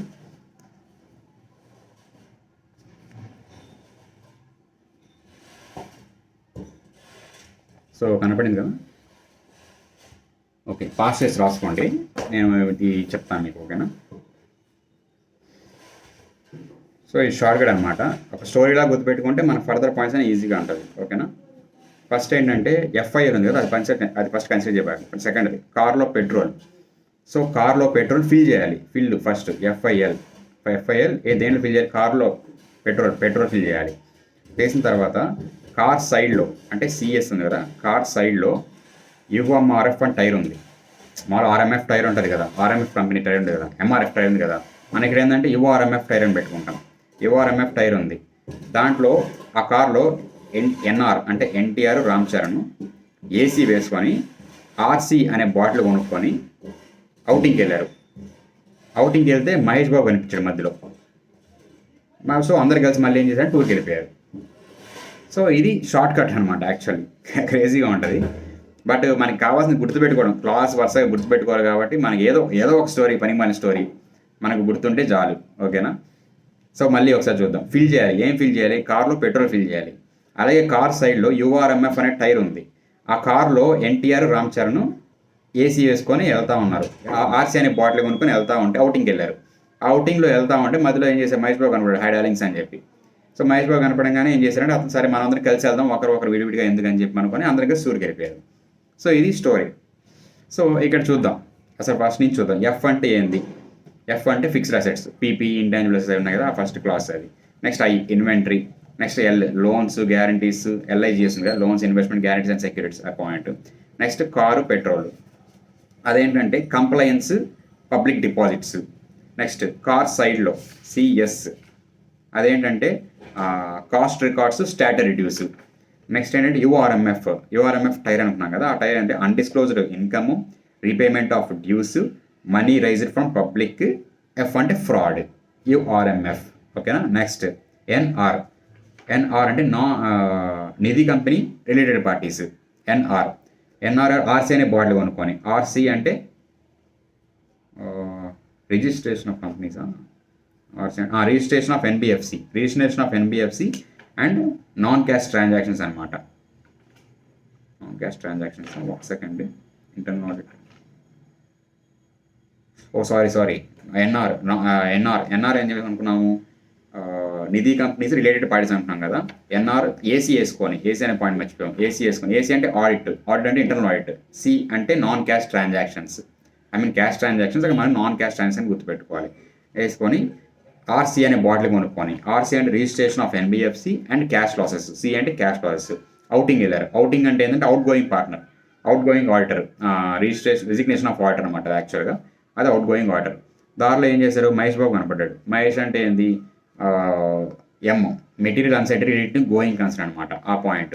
మహేష్ అనగా మనకు గుర్తొచ్చేది charitable activities. So next point ఏంటంటే సిఎస్ఆర్. దాంట్లో నెక్స్ట్ పాయింట్ ఏంటంటే సిఎఫ్ఎస్. లాస్ట్ పాయింట్ ఒకటి అంటే సిఎఫ్ఎస్ అని గుర్తుపెట్టుకోవాలి. So this is the short cut అనమాట.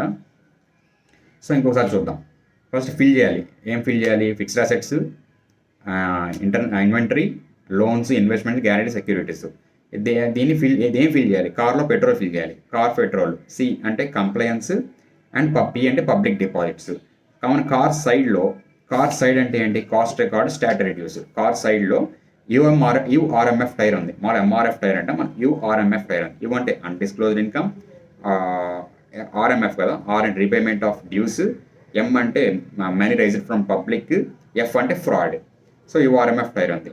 ఆ కార్లో ఎవరెవరు ఉన్నారు? ఎన్టీఆర్ అని రామ్ చరణ్. ఎన్ఆర్ అంటే నిధి కంపెనీస్, పి అంటే ఎన్ఆర్ అంటే రిలేటెడ్ పార్టీస్ ఉన్నారు. నెక్స్ట్ ఏం చేసే వాళ్ళు ఏసీ వేసుకొని. ఏసీ అంటే ఏ అంటే ఆడిట్, ఇంటర్నల్ ఆడిట్. సి అంటే cash transaction, non cash transaction అనుకోవాలి. ఓకేనా? ఏసీ వేసుకొని ఆర్సీ అనే బాటిల్ కొనుక్కొని. ఆర్సీ అంటే రిజిస్ట్రేషన్ ఎన్బిఎఫ్సి, సి అంటే క్యాష్ ప్రాసెస్. అవుటింగ్కి వెళ్ళారు. అవుటింగ్ అంటే ఏంటి? అవుట్ గోయింగ్ ఆడిటర్ అంటే రెసిగ్నేషన్ ఆఫ్ ఆడిటర్ అనమాట. ఆ పాయింట్ కన్సిడర్ చేస్తే ఆయన వెళ్తూ ఉంటే దారిలో మహేష్ కనపడ్డాడు. మహేష్ అంటే M material uncertainty related to going concern. And Mahesh అంటే మనకు గుర్తొచ్చేది ఏంటి? చార్టబుల్ యాక్టివిటీస్ ఎక్కువ హాట్ ఆపరేషన్స్ అన్ని చేస్తూ ఉంటారు కదా. మనం చార్టబుల్ యాక్టివిటీస్ అని గుర్తుపెట్టుకుంటే సిఎస్ఆర్ యాక్టివిటీస్ అనమాట. సో దాంతో ఏంటంటే సిఎఫ్ఎస్ కూడా లాస్ట్లో గుర్తుపెట్టుకోవాలి. కన్సాలిడేటెడ్ అంటే అందరు కలిసి వెళ్ళారు అనుకుంటారు, అది కన్సాలిడేట్ అనుకుంటాం అనమాట. సో ఇది షార్ట్ కట్ అనమాట. మీరు అక్కడ నేను ఇప్పుడు చెప్పినట్టు ఏంటంటే మామూలుగా కొన్ని దగ్గరలో ఏముంటుందంటే ఇప్పుడు అవుట్ గోయింగ్ ఆర్డర్ దగ్గర ఏముంటుంది? రెసిగ్నేషన్ ఆఫ్ ఆర్డర్ ఉంటుంది. మామూలుగా అవుట్ గోయింగ్ ఆర్డర్ అనుకోవచ్చు, ఇబ్బంది ఏం లేదు. సో మీరు అక్కడ ఏం చేయాలంటే అవుట్ గోయింగ్ ఆర్డర్ అని చెప్పి అక్కడ రాసుకోవాలి. అండ్ ఏసీ దగ్గర internal audit and non cash transaction అనమాట. యాక్చువల్గా మీరు ఏ అనేది అండర్లైన్ చేసి పెట్టుకొని ఏ అక్కడ రాసుకుంటే మీరు ఇంకా అక్కడ ఇంటర్నల్ ఆడిట్ నుంచి అర్థం అవుతుంది. నెక్స్ట్ నాన్ క్యాష్ ట్రాన్సాక్షన్స్ దగ్గర ఏంటంటే సి అండర్లైన్ చేసి పెట్టుకోవాలి, ఒక పాయింట్ ఉంటుంది అనమాట. నెక్స్ట్ ఇంకోటి ఏంటంటే రీపేమెంట్ ఆఫ్ లోన్స్ దగ్గర ఏముంటుంది అంటే రీపేమెంట్ ఆఫ్ డ్యూస్ అని దగ్గర ఏముంటుంది అంటే లోన్ రీపేమెంట్ అని ఉండొచ్చు. ఇక్కడ లోన్ రీపేమెంట్ అని ఉంటుంది. మనం అక్కడ ఏం రాసుకోవాలి? రీపేమెంట్ ఆఫ్ అని లోన్ అని రాసుకోవాలి అనమాట. జస్ట్ చిన్న చిన్న అడ్జస్ట్మెంట్స్. ఇక్కడ డిపాజిట్స్ అని ఉంది, పబ్లిక్ డిపాజిట్స్ అని రాసుకోవాలి. అప్పుడు పి అనేది మీకు మ్యాచ్ అవుతుంది అక్కడ. లేకపోతే డి అంటుంది మీకు అక్కడ, మనమే పి అని చెప్పుకున్నాం, పబ్లిక్ డిపాజిట్స్ అని చెప్పి. సో అదొక పాయింట్. అది కూడా నేను చెప్తాను, మీరు ఎక్కడెక్కడ ఏమైనా మార్చుకోవాలని చెప్పి జస్ట్ మీరు మార్చుకోవాలి, సరిపోతుంది. ఓకేనా? ఫస్ట్ చేంజెస్ ఏమైనా ఉన్నాయో చూసుకుందాం. ఫస్ట్ దాంట్లో పీపీ అండ్ ఇంటాంజిబుల్స్ అని ఉంటుంది. అక్కడ ఎఫ్ అని రాసుకోండి, ఇలా రాసుకోండి. ఇదిగోండి ఎఫ్, ఐఈ, దాని తర్వాత ఎల్ రాసుకోండి చెప్పినవి. అక్కడ రాసుకుంటే మీకు అర్థమైపోతుంది. ఎఫ్ నెక్స్ట్ అడ్వాంట్ దగ్గర ఐఈ, ఎల్స్ దగ్గర ఏం చేంజ్ లేదు ఎల్. దాని తర్వాత సెక్షన్ 185, 186 అని ఉంటుంది. అక్కడైనా సి అని రాసుకో, కంప్లైంట్స్ అని చెప్పి రాసుకోండి. నెక్స్ట్ డిపాజిట్స్ అని ఉంటుంది. అక్కడ పి అని తీసుకొని పి అని పెట్టుకొని పబ్లిక్ డిపాజిట్స్ అని చెప్పి రాసుకోండి. Next C cost records, next stat reduce S. Next income disclosure అని ఉంటుంది. మీరు ఏంటంటే ఇక్కడ అన్డిస్క్లోజ్డ్ ఇన్కమ్ రాసుకోండి, U undisclosed income. Next RMF ఏంటంటే లోన్ ప్రీపేమెంట్ అని ఉంటుంది. రీపేమెంట్ ఆఫ్ లోన్ చెప్పి అనుకోండి, are.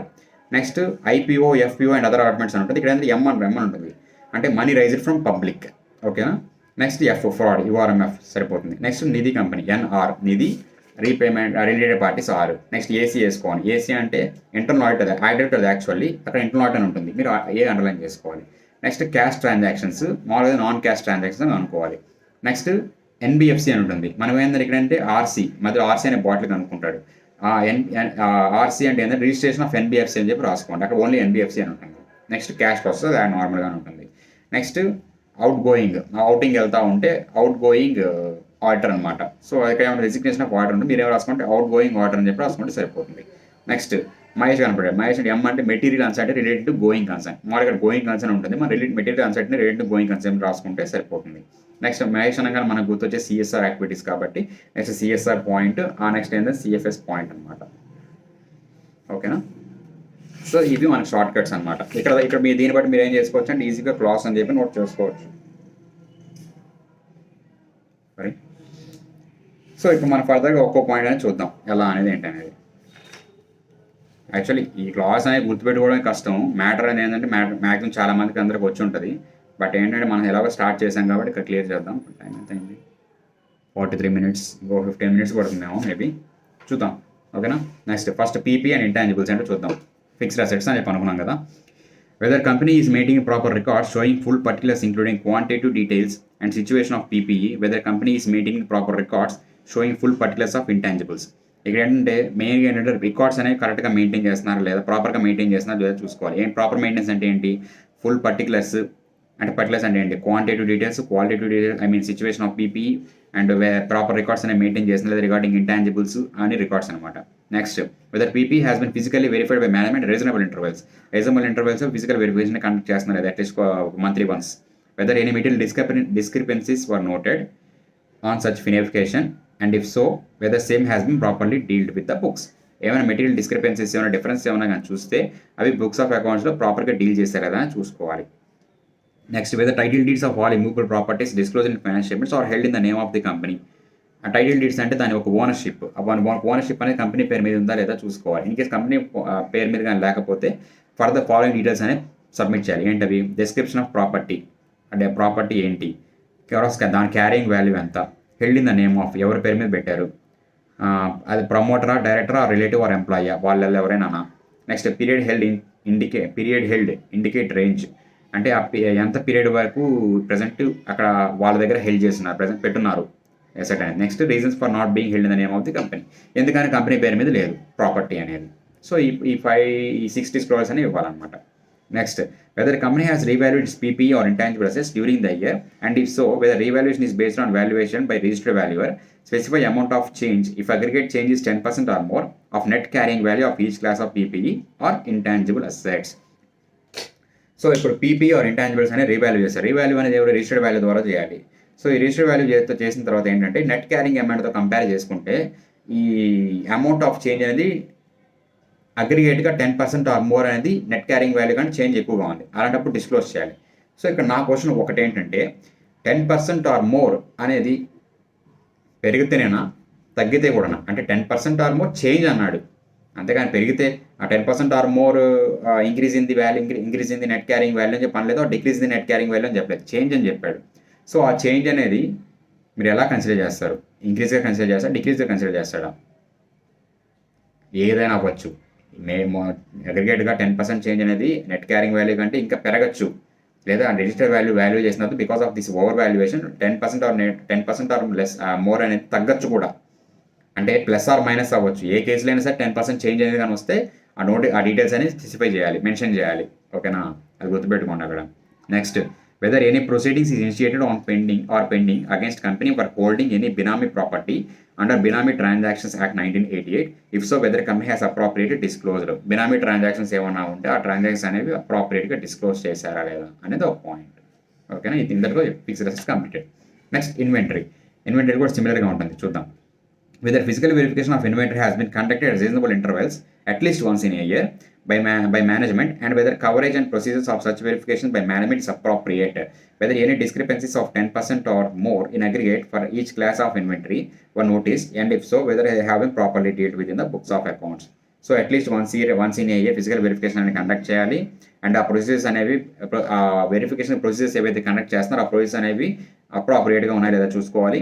And in case discrepancy అంటే చెప్పాను కదా 10% ఆర్ మోర్ చేంజ్ ఇందని చెప్పి ఈచ్ క్లాస్ ఆఫ్ ఇన్వెంటరీ యొక్క వాల్యూని చేంజ్గా ఉంటే అవి ప్రాపర్గా బుక్స్లో డీల్ చేశారు లేదా అని చూసుకోవాలి, అది ఒక పాయింట్. నెక్స్ట్ పాయింట్ ఏంటంటే whether during any time in year company has been sanction aggregate working capital limits in excess of 5 crores from banks or financial institutions on security of current assets, whether quarterly returns or statements filed by company or an agreement with books of accounts, if not due details. So ఇక్కడ ఏంటంటే working capital loans ఇచ్చారు కంపెనీకి banks or financial institutions. వాళ్ళు ఏం చేస్తారంటే ఈ stock reports అనేవి తీసుకుంటారనమాట. అంటే నథింగ్ బట్ స్టాక్ రిపోర్ట్స్ అంటే ఏంటంటే ఆ స్టాక్ వాల్యూ ఎంత ఉంది for certain period of time, అంటే ఇప్పుడు ఈ రోజుకి అడిగాను, ఈ రోజుకి ఆ వాల్యూ ఎంత ఉంది, అలా క్వార్టర్లీ రిటర్న్స్ అనేది సబ్మిట్ చేయాలన్నమాట బ్యాంక్కి. సో కొంతమంది ఏం చేస్తారంటే ఆడిటర్ని చేతిలో పెట్టుకుంటే ఆడిటర్కి అమౌంట్స్ ఇచ్చేసి అవి బుక్స్ ఆఫ్ అకౌంట్స్ అగ్రిమెంట్లు లేకపోయినా సరే ఏం చేస్తారంటే వీళ్ళు ఓవర్ డిస్క్లోజర్ చేస్తారనమాట, ఓవర్ వాల్యూ చేస్తారు. ఆ ఓవర్ వాల్యూ చేస్తే మన సీఏ ఏం చేస్తాడు, సైన్ చేసి ఇచ్చేస్తాడు. సో ఇక్కడ బ్యాంకర్ ఏం చేస్తాడు, బ్యాంకర్ వచ్చి చెక్ చేయలేడు కదా ఎలా ఉంది అని చెప్పి, CA because of CA signature ఏం చేస్తాడు అది నమ్మి ఓకే వాల్యూ ఇంతే ఉందని కన్సిడర్ చేసి స్టేట్మెంట్స్ అనేది తీసుకుంటాడు అనమాట. అండ్ లోన్ అనేది గ్రాంట్ చేస్తుంది, దాన్ని బేస్ చేసుకుని డ్రాయింగ్ పవర్ అనేవి ఉంటుంది అనమాట. సో ఇలా జరుగుతుందన్నమాట. సో ఇలా జరగకుండా ఉండేందుకు స్టాట్యూటరీ ఆడిటర్ ఏం చేయాలంటే ఆ బుక్స్ ఆఫ్ అకౌంట్స్తో మ్యాచ్ అవుతుందా లేదా అని చెక్ చేయాలన్నమాట. ఇన్ కేసు ఏదైనా మ్యాచ్ అవ్వట్లేదంటే ఇవన్నీ డిస్క్లోజ్ అనేది చేయాలి. Next, loans, investments, guarantees and securities important point, అందుకంటే ఇదే పెద్దది మిగతా చిన్నవే. సో చూద్దాం. Whether during the year company has made investments ఏమైనా చేసింది, or provide any guaranteed security or guaranteed any loans or advances, ఏమైనా గ్యారంటీ ఆర్ సెక్యూరిటీ ఇచ్చింది ఆర్ లోన్స్ ఆర్ అడ్వాన్సెస్ ఇచ్చింది ఎవరికైనా in nature of secured or unsecured loans. అది secured అవ్వచ్చు, unsecured అవ్వచ్చు, ఏదైనా మార్టిగేజ్ తీసుకొని అవ్వచ్చు, మార్టిగేజ్ లేకుండా కూడా అవ్వచ్చు. టు కంపెనీస్కి, firms, LLPs or any other parties ఎవరికైనా అవ్వచ్చు. Not applicable to companies whose principal business is to give loans. ఇదేంటంటే నథింగ్ బట్ ఏం చెప్తున్నా అంటే బ్యాంకింగ్, ఇన్వెస్ట్మెంట్ ఏంటి అన్నింటికి కాకుండా అని చెప్తున్నాడు. అంటే ఎందుకంటే వాళ్ళ బిజినెస్ మెయిన్ అది కదా, లోన్స్ అండ్ అడ్వాన్స్ ఇచ్చుకుంటాడు, ఇన్వెస్ట్మెంట్స్ చేసుకుంటాడు, వాడి ఇష్టం కదా, వాడి డే బై డే యాక్టివిటీ అనేది అది. సో అందువల్ల ఆ కేసులో అయితే అప్లికబుల్ కాదు. అది in case other than these cases అయితే ఏంటో చూద్దాం. ఇఫ్ సో అయితే whether company has provided loans or provided advances in nature of loans or stood guarantee or provided security to any other entity. If so indicate, ఇలా ఇచ్చాడంటే indicate mention చేయాలి. ఏం చేయాలి, aggregate amount and balance outstanding at balance sheet date of such loans or advances or guarantees or securities to subsidiaries, associates, joint ventures. So aggregate amount ఎంత ఇచ్చాడు, as on the balance sheet date balance outstanding ఎంత ఉంది, ఆ loans or guarantees ఆ securities ఏవైతే provide చేస్తారో అవన్నీ ఎవరికి, subsidiaries, joint ventures and associates, ఈ మూడింటికి సెపరేట్గా డిస్క్లోజ్ చేయాలి. సేమ్ ఇదే point aggregate amount or balance outstanding at the balance sheet date of any loans, guarantees or securities provided to other entities. So ఇప్పుడు subsidiaries, associate, joint venture అంటే మన కంపెనీలో భాగం కదా. సో మన కంపెనీ భాగం సగం సపరేట్గా చూపించుకోవాలి, ఈ బ్యాలెన్స్ ఎంత అవుట్ స్టాండింగ్ ఉంది అండ్ అగ్రిగేట్ అమౌంట్ ఎంత ఇచ్చామని చెప్పి. అదర్ ఎంటిటీస్ కూడా సేమ్ ఈ పాయింట్ అనేది సపరేట్గా డిస్క్లోజ్ చేయాలి అంతే. ఓకేనా. Next, whether investments made, guarantees or provided and terms and conditions of grants of loans and advance are not prejudicial to the interest of the company. So కంపెనీకి డిసడ్వాంటేజెస్గా ఉండకూడదు.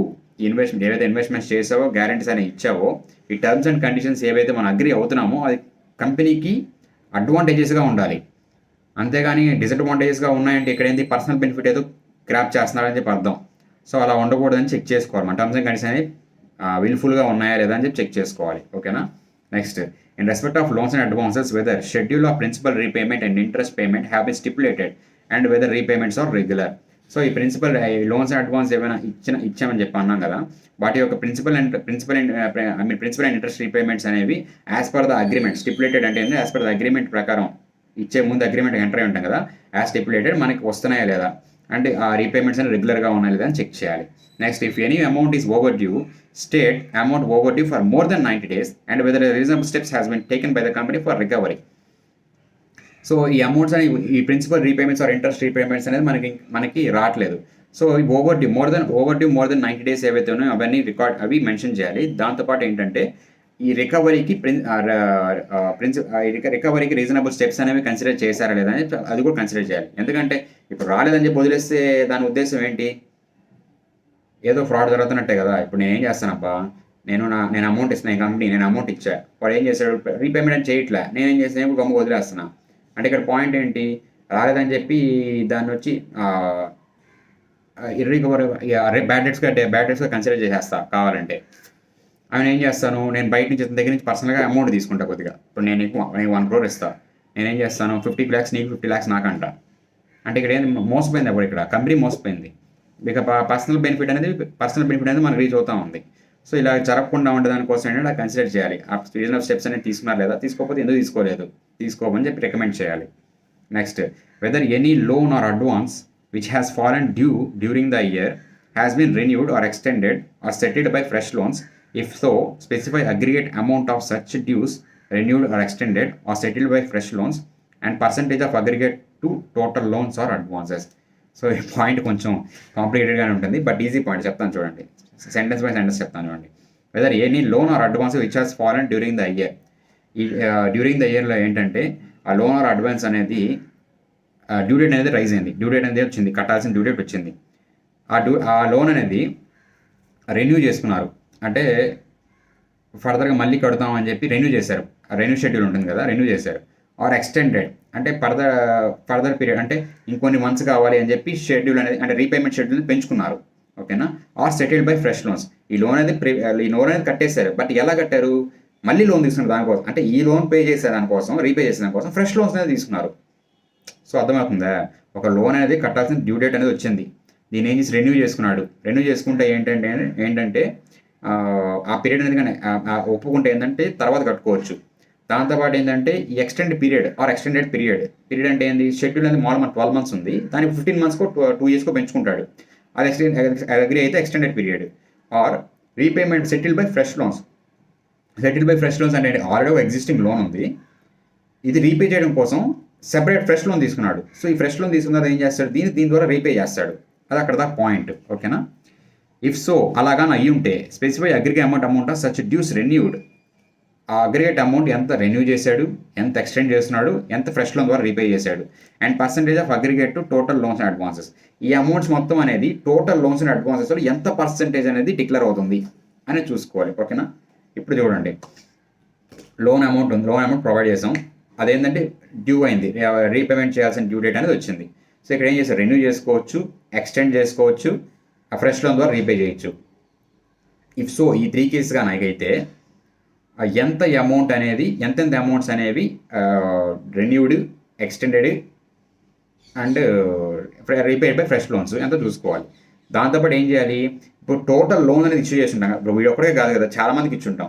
ఆ టోటల్ లోన్లో ఈ extended, renewed and fresh loans ఎంత percentage contribute చేస్తుంది అని చెప్పి ఒక పర్సంటేజ్ చేయాలి. ఎందుకంటే మనం కన్సిడర్ చేసుకోవాలి కదా, వీడు మనకి రీపేమెంట్స్ అనేవి వస్తున్నాయా, లేకపోతే ప్రతిసారి ఇలాగే కన్సిడర్ రెన్యూ అవుతున్నాయా, రెన్యూ అవుతూ ఎక్స్టెండ్ అవుతూ ఉన్నాయా అనేది మనం కన్సిడర్ చేసుకోవాలి కదా. సో అందుకని ఆ పాయింట్ అని చెప్పాడు అనమాట, ఇంపార్టెంట్ పాయింట్. ఓకేనా. Next, whether company has granted any loans or advances either payable, repayable on demand or without specifying any terms or period of repayment. If so, specify aggregate amount, percentage thereof to the total loans granted, aggregate amounts of loan granted to promoters, related parties as defined in Companies Act 2013. ఇక్కడ రీపేబుల్ on demand.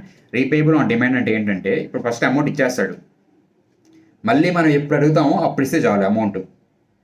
అర్థమైందా. ఇప్పుడు monthly repayments, yearly repayments, bullet repayments ఏమి ఉండవు. ఇక్కడ ఏం ఒకటేసారి bulletin repayment ఉంటుంది. ఎలాగా, ఎప్పుడు మనం మళ్ళీ కంపెనీకి మనమే వెళ్ళి నువ్వు నాకు అమౌంట్ పే చేయి అని చెప్పి అడిగితే అప్పుడు వాడు పే చేస్తాడు, అప్పుడు వాడు పే చేయాలి. అది రీపేబుల్ ఆన్ డిమాండ్ అంటే. సో ఇన్ కేసు అలా కనుక ఉంటే అగ్రిగేట్ అమౌంట్ ఎంత అండ్ ఆ టోటల్ లోన్స్ ఇచ్చిన దాంట్లో ఆ పర్సంటేజ్ ఎంత, అంటే ఆ రీపేబుల్ ఆన్ డిమాండ్ అనే లోన్ టోటల్ లోన్స్లో ఎంత పర్సంటేజ్ ఉంది అది. దాంతోపాటు ఏంటంటే ఇన్ కేసు ప్రమోటర్స్కి ఇచ్చినా లేదా రిలేటెడ్ పార్టీస్కి ఏమైనా ఇలా ఇచ్చుంటే వాటి యొక్క అమౌంట్స్ ఎంత అని చెప్పి డిస్క్లోజ్ చేయాలి. సో ఇదేంటంటే loans, guarantees, investments and securities. So ఇంతటితో FIL అయిపోయింది. FIL తర్వాత ఏంటి, కార్ పెట్రోల్. సో C అంటే ఏంటి, కంప్లైంట్ సెక్షన్ 185 and 186 ఏం చెప్తానని చూద్దాం. In respect of loans, investments, guarantees and securities whether provisions of section 185 and 186 have been complied with it if not provide for details. So పైన చెప్పాను కదా, LIGS వాటిని అవి చేసేటప్పుడు in respect of that section 185 and 186 of companies act comply అయ్యారేదా చూసుకోవాలి. ఈ point అంటే ఇన్ కేస్ ఆ పాయింట్ కానీ ఇస్తే, అంటే LIGS పాయింట్ కానీ ఇస్తే దాంతోపాటు మీరు ఏం చేయాలంటే ఈ కంప్లైన్స్ పాయింట్ అనేది మెన్షన్ చేసి రాయాలి కంబైన్డ్. Next, public deposits. ఇక్కడ డిపాజిట్స్ అని ఉంటుంది, మన పబ్లిక్ డిపాజిట్స్ CP కదా, public deposits. In respect of deposits accepted by company or amounts which are deemed to be deposits whether directives issued by RBI and provisions of section 73 to 76 of Companies Act has been complied with. If not, nature of such contraventions been stated if an order has been passed by Company Law Board or NCLT or RBI or any court or any other tribunal whether same has been complied with or not. So ఇక్కడ ఏంటంటే in respect of deposits accepted by company అనేది deposit అనేది accept చేసింది, అవి deposits consider చేసింది. But అవి consider చేసేటప్పుడు RBI యొక్క డైరెక్షన్స్ అండ్ కంపెనీస్ యాక్ట్లో సెక్షన్ 73 to 76 సెక్షన్స్ ఉన్నాయంట. ఆ సెక్షన్స్ అనేవి కంప్లై అయిందా లేదా అని చూసుకోవాలి. ఇన్ కేస్ కాంట్రవెన్షన్ ఏమన్నా ఉంటే company law board nothing but ఇప్పుడు ఏంటంటే ట్రిబ్యునల్స్ అంటారు కదా, వాటిని కంపెనీ లా బోర్డ్ అంటున్నారు ఇప్పుడు. అప్పుడు కంపెనీ లా బోర్డ్ అన్నారు, ఇప్పుడు ట్రిబ్యునల్స్ అంటున్నారు. సో NCLT వాటి యొక్క వాటి యొక్క ఆర్డర్స్ ఏవైతే ఇచ్చిందో వాటి ద్వారా కంప్లై అయ్యారా లేదా అని చెక్ చేసుకోవాలి. అంత ఇంపార్టెంట్ పాయింట్ ఏం కాదు, జస్ట్ నార్మల్ పాయింట్. ఇక పాయింట్ మెయిన్ ప్రధానం మనం చెప్పింది ఏంటి, FIL పాయింట్ ఇంపార్టెంట్. ఆ కంప్లైన్స్ పాయింట్ ఏంటంటే ఆ LIGSతో పాటు అది కూడా కలిపి రాయాలి. ఈ పబ్లిక్ డిపాజిట్స్ అనే ఇంపార్టెంట్ పాయింట్ ఏం కాదు. Next, cost records. Whether maintenance of cost records has been specified by central government under section 148 of companies act and whether such records have been made on maintain. ఇది ఒక పాయింటా, వదిలేయండి. Next, statutory dues. ఇది కొంచెం consider చేయొచ్చు. Whether company is regular in depositing undisputed statutory ఇంక్లూడింగ్ GST, PF, ESI, income tax, sales tax, service tax, customs duty, excise duty, VAT, cess and any other statutory dues to appropriate authorities. If not, extent of arrears of outstanding statutory dues as on last day of the financial year concerned for more than 6 months from due date shall be indicated. ఇక్కడ ఏంటంటే undisputed dues ఏవైతే ఉన్నాయో ఇప్పుడు చెప్పాం కదా, GST, PF, ESI, income tax, sales tax, service tax, ఏ tax అయితే ఉన్నాయన్నీ అవన్నీ ఏంటంటే అప్రోప్రియేట్ అథారిటీస్కి పే చేస్తున్నారు లేదా అని చూసుకోవాలి. ఇన్ కేస్ పే చేయలేదు అంటే ఆ ఫైనాన్షియల్ ఇయర్ లాస్ట్ డేట్కి ఎంత అయితే బ్యాలెన్స్ అవుట్ స్టాండింగ్ ఉందో అంత మెన్షన్ చేయాలి. కన్సర్నింగ్ అంటే 6 months నుంచి బ్యాలెన్స్ పెండింగ్ అవుట్ స్టాండింగ్ ఉందనుకోండి, ఆ బ్యాలెన్స్ అంతా ఆ 6 months నుంచి ఎంత బ్యాలెన్స్ అవుట్ స్టాండింగ్ ఉందో అది మొత్తం మెన్షన్ చేయాలన్నమాట. అదే పాయింట్. ఇక్కడ మెయిన్ పాయింట్ ఏంటి, consent for more then 6 months from the due date. So due date దగ్గర నుంచి 6 months కంటే ఎక్కువ కానీ పీరియడ్ 6 months ఆర్ మోర్ కనుక ఉంటే ఆ అమౌంట్ మెన్షన్ చేయాలి. ఆ పాయింట్ అనేది important, 6 months for more duration ఉండేదని చెప్పి. Next, where statutory dues has not been deposited due to any dispute, the amounts involved and forum where dispute is pending shall be mentioned. ఇక్కడ ఏంటంటే in case నాకు పైన చెప్పిందంటే undisputed dues, ఇక్కడ disputed dues అంటే ఈ అమౌంట్స్ అనేది ఇంకా సరిగ్గా తేలేదన్నమాట. వీళ్ళెంత పే చేయాలంటున్నారు, మేమంత తక్కువ పే చేయాలంటున్నాం. సో ఇక్కడ డిస్ప్యూట్ అనేది, సో ఇక్కడ కోర్టుకి కేసెస్ అనమాట. సో ఇక్కడ ఇలా డిస్ప్యూటెడ్ డ్యూ అయితే అమౌంట్ ఎంత అంటే ఆ కేసు అనేది ఎక్కడ నడుస్తుంది అంటే ఫారం అంటే ఏంటంటే ప్లేస్ వేర్ కేసు రన్స్ అనమాట. ఆ ప్లేస్ అనేది ఏంటనేది అక్కడ మనం ఆ రిపోర్ట్లో మెన్షన్ చేయాలి. ఇప్పుడు ఇంకో పాయింట్ ఏంటంటే mere representation to concern department shall not be treated as dispute. So concern ఇప్పుడు ఈపీఎఫ్ అనుకోండి, దాని ఒక జస్ట్ రిప్రజెంటేషన్ ఇవ్వాలి, దానికోసం ఆపామని చెప్తే మాత్రం అలా కన్సిడర్ చేయరనమాట. ఇది ఒక కోర్టులో కేసు లాగా రన్ అవ్వాలి, అప్పుడే కన్సిడర్ చేస్తాడు డిస్ప్యూటెడ్గా. ఓకే, ఇంతలో stated CS completed. Next URMF tyre. So URMF undisclosed income, ఇది కూడా అంత ఇంపార్టెంట్ ఏం కాదు. Whether any transactions not record in the books have been surrendered or disclosed as income in tax assessment under Income Tax Act 1961. If so, whether previously unrecorded income has been properly recorded in the books during the year. So transactions ఏవైతే record చేయలేదు in the books, అవి income tax act 1961 ప్రకారం assessments కానీ disclose కానీ చేస్తుంటే ఈ transactions అనేవి record చేస్తున్నారా లేదా బుక్స్ ఆఫ్ అకౌంట్స్ అని చెక్ చేయాలి. సో అంతే, ఇంపార్టెంట్ పాయింట్ ఏం కాదు. నెక్స్ట్ రీపేమెంట్ ఆఫ్ లోన్స్, ఇది కన్సిడర్ చేయొచ్చు కొంచెం. So whether company has defaulted in repayment of loans or other borrowings or payment of interest to any lender if has period of amount and amount of default to be reported as per format below. So ఇంత మనం ఎల్ఐజిఎస్ చూసాం. ఎల్ఐజిఎస్ అనేది ఏంటి, company loans ఇస్తుంది are guarantee ఇస్తుంది, security ఇస్తుంది, ఓకేనా, are loans ఇస్తుంది. ఇక్కడ ఏంటి, కంపెనీ లోన్స్ తీసుకుంది, repayment of loans, company loans తీసుకుంది, ఇక్కడ డిఫాల్ట్ అవుతుంది రీపే చేయడానికి. సో అప్పుడు ఏ ఫార్మాట్లో ఈ ఫార్మాట్లో డీటెయిల్స్ అని మెన్షన్ చేయాలి, డీటెయిల్స్ అని డిస్క్లోజ్ చేయాలంటుంది. ఆ ఫార్మాట్ ఏంటో చూద్దాం. నేచర్ ఆఫ్ బారోయింగ్ ఇంక్లూడింగ్ డెబ్ట్ సెక్యూరిటీస్ అంటే ఏంటి, షేర్స్, అమౌంట్స్, డిబెంచర్స్, మా normal loans, secured or unsecured loans, అది. నేమ్ ఆఫ్ ది లెండర్, ఎవరు ఇచ్చాడు వాడు. Amount not paid on due డేట్తో ఎంత అమౌంట్ పే చేయాలి, పే చేయలేదు. వెదర్ ప్రిన్సిపల్ ఆర్ ఇంట్రెస్ట్, అది ప్రిన్సిపల్ ఇంట్రెస్టా లేదా బోతా. Number of days delay or unpaid, ఎన్ని రోజుల నుంచి పెండింగ్ ఉంది పే చేయాల్సింది. నెక్స్ట్ రిమార్క్స్ ఇఫ్ అని రిమార్క్స్ ఏమైనా ఉంటుంది. సో ఆ ఫార్మాట్లో డిస్క్లోజ్ చేయాలన్నమాట. Whether company is declared wilful defaulter by any bank or finance institution. Wilful defaulter అంటే ఏంటంటే వీడు పే చేయగల స్తోమతలో ఉన్నాడు బట్ కావాలని పే చేయట్లే. అలాంటప్పుడు ఏం చేస్తుందంటే బ్యాంక్ ఆర్ ఫైనాన్స్ ఇన్స్టిట్యూషన్ వీడు విల్ఫుల్ డిఫాల్టర్గా కన్సిడర్ చేస్తుంది వాడిని. అప్పుడు చాలా ఇంపాక్ట్ అనేది ఉంటుంది అనమాట. ఓకేనా. Next weather term loans were applied for purpose for which loans were obtained. If not, amount of loans diverted purpose for which it is used. Term loans అనేవి ఏంటంటే ఒక స్పెసిఫిక్ పర్పస్ కోసం ఇస్తారనమాట. ఆ స్పెసిఫిక్ పర్పస్ కోసం మాత్రం loan అనేది use చేయాలి. అలా యూజ్ చేయని పక్షంలో ఏం చేయాలంటే ఎంత అమౌంట్ అనేది డైవర్ట్ చేశాడు, ఏ పర్పస్ కోసం యూజ్ చేశాడు అనేది మనం డిస్క్లోజ్ చేయాలి మ్యాటర్. ఓకేనా. Next whether funds raise on short term basis have been utilised for long term purposes. ఏదైనా షార్ట్ టర్మ్ కోసం లోన్ తీసుకొని లాంగ్ టర్మ్ పర్పస్ కోసం ఏమైనా యూజ్ చేశాడా, చేస్తుంటే వాని యొక్క అమౌంట్స్ ఎంత అని చెప్పి చూడాలి. Next whether company has taken any funds from an entity or person to meet obligations of its subsidiaries, associate and joint ventures.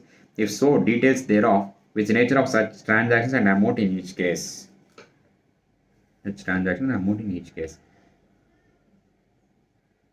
So ఇక్కడ ఏంటంటే కంపెనీ అనేది లోన్ తీసుకుంది, ఏదైనా ఎంటిటీ నుంచి అవ్వచ్చు లేదా ఒక పర్సన్ నుంచి అవ్వచ్చు.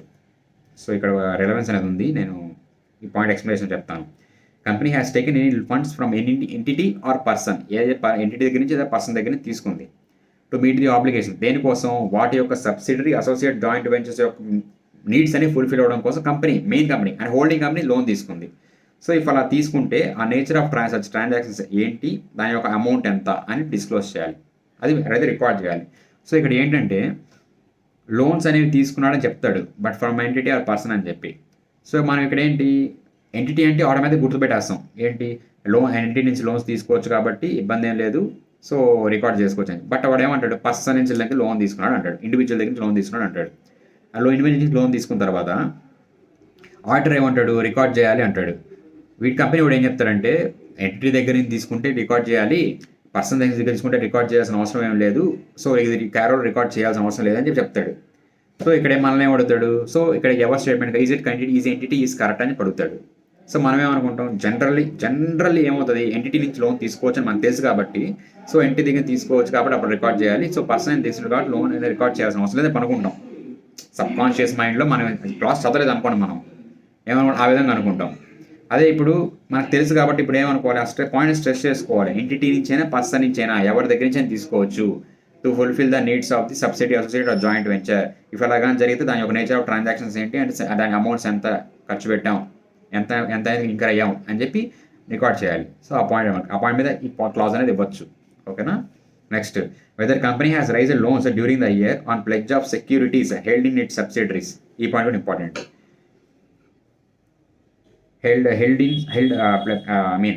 Whether company has raised loans during the year on pledge of securities held in its subsidiaries, associates or joint ventures. If so, give details thereof and also report if company has defaulted in repayment of such loans raised.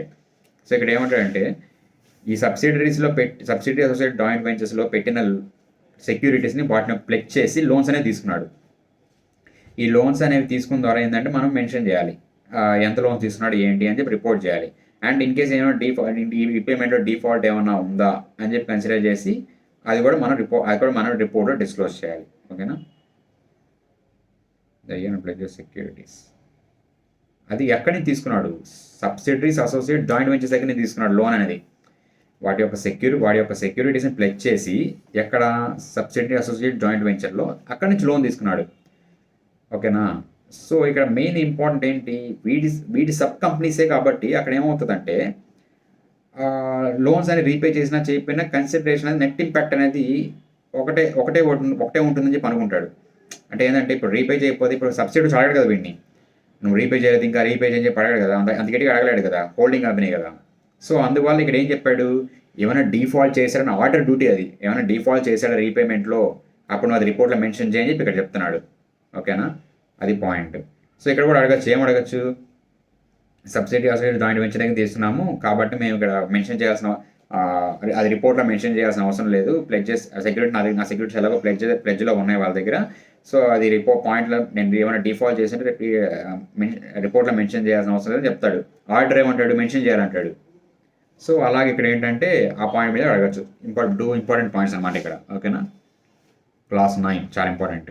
Next clause 10 money raised from public. పెద్ద important point ఏం కాదు, చూద్దాం చూడండి. Whether money raised by way of initial public offer further public offer were applied for the purpose for which they are raised. If not details together with the delays or default and subsequent rectification if any to be reported. ఇక్కడ ఏంటి, initial public offer అంటే ఏంటి, first time పబ్లిక్లో money rise చేయడం. Further public offer అంటే second time అలాట్మెంట్లోకి వెళ్ళడం అనమాట. So ఇక్కడ ఏంటంటే మనకి ఐపీఓ అలోకేట్ చేసే ముందు ఏం చేస్తారంటే మనకు ఒక ఎంఓ ఇస్తాడు, దాంట్లో ఈ డీటెయిల్స్ ఎంఓ ఇస్తారనమాట. దాంట్లో ఏముంటుంది, ఈ రైజ్ చేసే ఐపీఓ మొత్తాన్ని మనం దేనికోసం యూటిలైజ్ చేయాలనుకుంటున్నాం అని చెప్పి ఒక దాంట్లో క్లియర్ కట్ డీటెయిల్స్ అన్నీ ఉంటాయన్నమాట. సో అలాగా ఆ డీటెయిల్స్ ఏవైతే చెప్పాడో దానికోసం యూజ్ చేసేలేదని చెక్ చేయాలి. ఇన్కేస్ అలాగని యూజ్ కానీ చేయకపోతే వాటి యొక్క డిఫాల్ట్ ఏమైనా together if not details together with the delays or default and subsequent rectification, వాటి యొక్క దేనికోసం యూజ్ చేశాడు అని చెప్పి ఆ డీటెయిల్స్ అని అక్కడ మెన్షన్ చేయాలన్నమాట. Next, whether company has made any preferential allotment or private placement. Preferential allotment or private placement అంటే ఏంటంటే పబ్లిక్ దగ్గర నుంచి కాకుండా ఏదైనా ఏంజల్ ఇన్వెస్టర్స్ అలా ఉంటారు చూసారా, వాళ్ళ దగ్గర నుంచి ఏమన్నా అమౌంట్స్ తీసుకుని ఉండేదాన్ని preferential allotment or private placement అంటారు అనమాట. Of shares or convertible debentures and if so with the requirements of section 42 and 62 of Companies Act has been complied with and funds raised have been used for the purpose for which they were raised. So ఇక్కడ ఏంటి, ఆ private placement or preferential allotment అనే amounts ఏవైతే ఉన్నాయో అవి as per companies act పక్కన 2 sections ఉన్నాయంట, section 42 and section 62 అనేది. అవి కంప్లై అయ్యారు లేదా చూసుకోవాలి. అండ్ ఆ అమౌంట్స్ దేనికోసం అయితే రైజ్ చేస్తారో ఇక్కడ కూడా అంతే కదా, అమౌంట్ అనేది దేనికోసం అడుగుతారు ఖచ్చితంగా, దానికోసం రైజ్ చేస్తారు. మీరు షార్క్ ట్యాంక్ ఏదో ఉంటుంది కదా, ఆ ప్రోగ్రామ్ చూస్తే మీకు అర్థమవుతుంది ఏంటని చెప్పి. సో అలాగా ఆ పర్పస్ కోసం యూటిలైజ్ చేస్తారా చూసుకోవాలి. ఇన్కేస్ యూటిలైజ్ కానీ చేయకపోతే ఆ నాన్ కంప్లైన్స్ యొక్క నేచర్ అండ్ అమౌంట్ ఎంత అని చెప్పి అక్కడ డిస్క్లోజ్ చేయాలి. సో ఇది ఐపీఓ రిలేటెడ్ అనమాట. Next fraud. ఇక్కడ రెండు ఉంటాయి అన్నమాట. చూడండి, whether any fraud by company చేసింది or any fraud on company అంటే కంపెనీ మీద జరిగింది. ఎవరు by officers or employees or other parties ఎవరైనా అవ్వచ్చు, లేదా కంపెనీయే చేసింది అంటే ఎవరు కంపెనీ చేయదు, మేనేజ్మెంట్ చేస్తుంది. ఓకేనా, 2 కన్సిడర్ చేయాలి. Whether any fraud by company or any fraud on company have been noticed or reported during the year. ఏమైనా అరైజ్ అయినాయా during the year. If yes, nature and amount to be involved to be indicated. And the nature of fraud ఏంటి, amount ఎంత అని చెప్పి disclose చేయాలి. whether any report under section 140 subsection 12 has been filed by auditors in form ADT4 with central government. అంటే greater than or equal to 1 crore ఉంటే central government submit చేయాలి కదా ఆ ఫామ్ ADT4 ప్రకారం. అలా ఏమైనా చేశారా లేదా? Whether the auditor has considered whistle blower complaints received by the company. So ఇక్కడ విజిల్ బ్లోయర్ కంప్లైంట్స్ అని తెలుసు కదా, ఒక బోర్డు ఉంటుంది, ఒక నోటీస్, ఒక బోర్డులా ఉంటుంది అనమాట. దాంట్లో ఏం చేస్తారంటే వీళ్ళు పోస్ట్ లెటర్స్ అనేవి వేస్తారనమాట.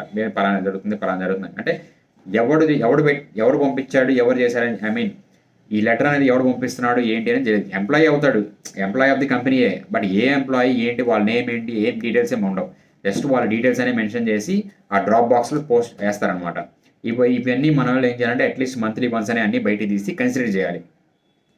ఏమేమి ప్రాబ్లమ్స్ ఫేస్ చేస్తున్నారు, ఏమేమి కంపెనీలో ఏం జరుగుతుంది, ఇలా ఎవడేం చెప్పాలనుకున్నాడు కన్సిడర్ చేసి దాని యొక్క యాక్షన్స్ అనేవి తీసుకోవాలన్నమాట. అండ్ ఇన్ కేసు పర్సన్ ఎవరైతే ఫర్ ఎగ్జాంపుల్ బయటపడిపోతే అతనికి ప్రొటెక్షన్ అనేది కూడా ఇవ్వాలన్నమాట. ఓకేనా?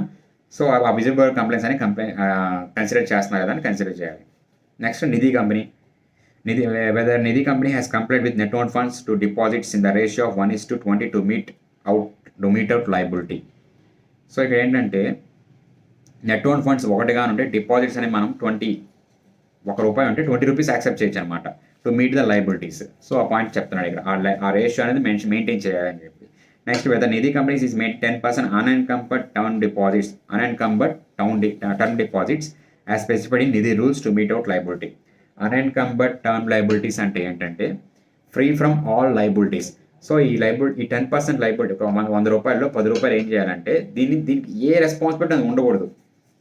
నథింగ్ బట్ ఏంటంటే if it is free to use అనమాట. ఏదైనా రీపేమెంట్ చేయాలంటే రీపే చేసేయచ్చు. అలా ఆ అమౌంట్ అనేది అక్కడ మెయింటైన్ చేయాలన్నమాట to meet out the liabilities అనేది. ఓకేనా? అంటే నథింగ్ బట్ ఏంటంటే ఫ్రీ ఫ్రమ్ ఆల్ రెస్పాన్సిబిలిటీస్ అండి. అంటే దానికి సంబంధించిన ఇంకా ఆ మనీ అనేది మనదే, దాని మీద ఏం లయబిలిటీస్ ఉండవు. ఎవడు ఇంకా తీసుకొచ్చి ఎవడో అప్పించినోడు వచ్చి నాకు పే చేస్తా అంటే తీసుకుంటే కుదరదు. It is free from all debts అనమాట. ఓకేనా? ఆ point. Next whether there has been any default in payment of interest on deposits or repayment there of for a period. In case మనకు వచ్చిన డిపాజిట్స్ మీద దాని మీద ఇంట్రెస్ట్ రీపేమెంట్ అయినా సరే ప్రిన్సిపల్ రీపేమెంట్ చేసిన దాని మీద ఏమైనా డిఫాల్ట్ కానీ అయి ఉంటే వాటి యొక్క డీటెయిల్స్ అని మెన్షన్ చేయాలి. అది Nidhi company. Next related parties. Whether all transactions with related parties are in compliance with section 177 and 188 of Companies Act, and details have been disclosed in finance statements as per applicable accounting standards. So related party transactions అనేవి as per section 177 178 of Companies Act ప్రకారం comply అయ్యారు లేదా, and accounting as per applicable accounting standards finance statements disclose చేశారు లేదా అని ఒక point అనేది ఉంటుంది. ఆ పాయింట్ ప్రకారం చేశారు లేదా అది పాయింట్ అయినా వదిలేయండి. Next audit, AC, internal audit. Whether company has internal audit system commensurate with the size and nature of its business, whether reports of internal auditors were considered by the statutory auditor. So based on the size and activities, internal audit department అనేది consider చేయాలి. మీకు already మీకు internal audit chapter చెప్పాను, applicability ఎలా ఉంటుంది ఏముంటుందని చెప్పి చాలాసేపు చెప్పాను. ఓకేనా? ఆ పాయింట్ బేస్ చేసుకొని ఇంటర్నల్ ఆడిట్ సిస్టమ్ అనేది వీళ్ళు పెట్టుకోవాలి లేదా చూసుకోవాలి. అండ్ పెట్టుకొని కానీ ఉంటే ఆ ఇంటర్నల్ ఆడిట్ రిపోర్ట్స్ అనేది స్టాట్యూటరీ ఆడిట్ కన్సిడర్ చేశారు లేదా అని పాయింట్ డిస్క్లోజ్ చేయాలి. ఓకేనా? Next non cash transactions. Whether company has entered into any non-cash transactions with directors or persons connected with him, and if so, whether the provisions of section 192 of Companies Act have been complied. Non-cash transaction అంటే barter system లాగా అనమాట. So అలాగే ఏమైనా transaction enter అయ్యారా with directors persons with persons with the company connected with, in case అయ్యా ఉంటే section 192 companies act ప్రకారం ఆ కంప్లైంట్స్ అనేది జరిగిందా లేదా అని చూసుకోవాలి. Next NBFC, registration of NBFC. ఇది మీకు already NBFC chapter already upload అయ్యి ఉంది ఫస్ట్ పార్ట్. ఆ పార్ట్లో మీకు ఆల్రెడీ దీని గురించి క్లియర్ కట్గా డిస్క్లోజ్ చేశాను. జస్ట్ ఇక్కడ రీడింగ్ ఇద్దాం. ఓకేనా?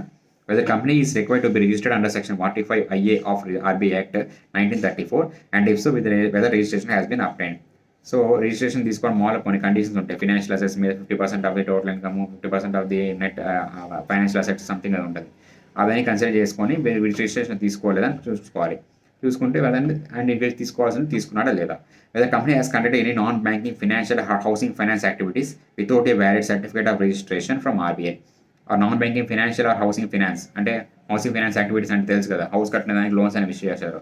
అవి సర్టిఫికేట్ ఆఫ్ రిజిస్ట్రేషన్ తీసుకొని చేయాలి. అలా కాకుండా తీసుకోకుండా ఏమైనా చేశారా చెక్ చేయాలి. Whether company is a core investment company. ఎన్ని core investment company, finance company అన్నీ నేను అక్కడ ఎక్స్ప్లెయిన్ చేశాను అనమాట. ఏంటి అసలు ఏంటి అనేది మీరు అక్కడ ఆ వీడియో చూడండి. ఓకేనా? core investment company as defined in regulations of RBI. If so, whether it continues to fulfill criteria of CIC, and in case company is an unexempted or unregistered CIC whether it continues to fulfil such criteria. క్లియర్గా నేను అక్కడ explain చేశాను, ఒకసారి చూడండి అక్కడ. ఓకేనా. Whether group has more than one CIC as part of group, if yes indicate number of సిఐసిస్ which are part of group. So ఒక గ్రూప్గా మోర్ దెన్ వన్ గ్రూప్ కానీ ఉంటే సిఐసిస్ అనేవి ఒక గ్రూప్లో ఎన్ని సిఐస్ అనేవి వాటి ఒక నెంబర్ అనేది డిస్క్లోజ్ చేయమంటున్నారు. ఎన్ని గ్రూప్స్ ఒక గ్రూప్లో ఎన్ని సిఐసిస్ ఉంటాయి. ఓకేనా, అది point. Next cash losses. Whether company has incurred cash losses in financial year and in immediately preceding financial year, if so state amount of cash losses. ఈ ఫైనాన్షియల్ ఇయర్లో అయినా లేదా ఇమీడియట్లీ ప్రిసీడింగ్ ఫైనాన్షియల్ ఇయర్ అయినా సరే ఏమైనా loss అనేవి incur అయిందా, ఆ లాస్ ఇంకర్ అయ్యింది ఎంత అమౌంట్ ఇంకర్ అయింది. Just ignore at point. Okay. Next outgoing అంటే resignation of auditor, outgoing auditor. Whether there has been in resignation of stated auditors during the year, ఏమైనా జరిగినాయా during the year resign చేశారా. If so whether auditor has taken in to consideration issues objects or concerns raised by outgoing auditors.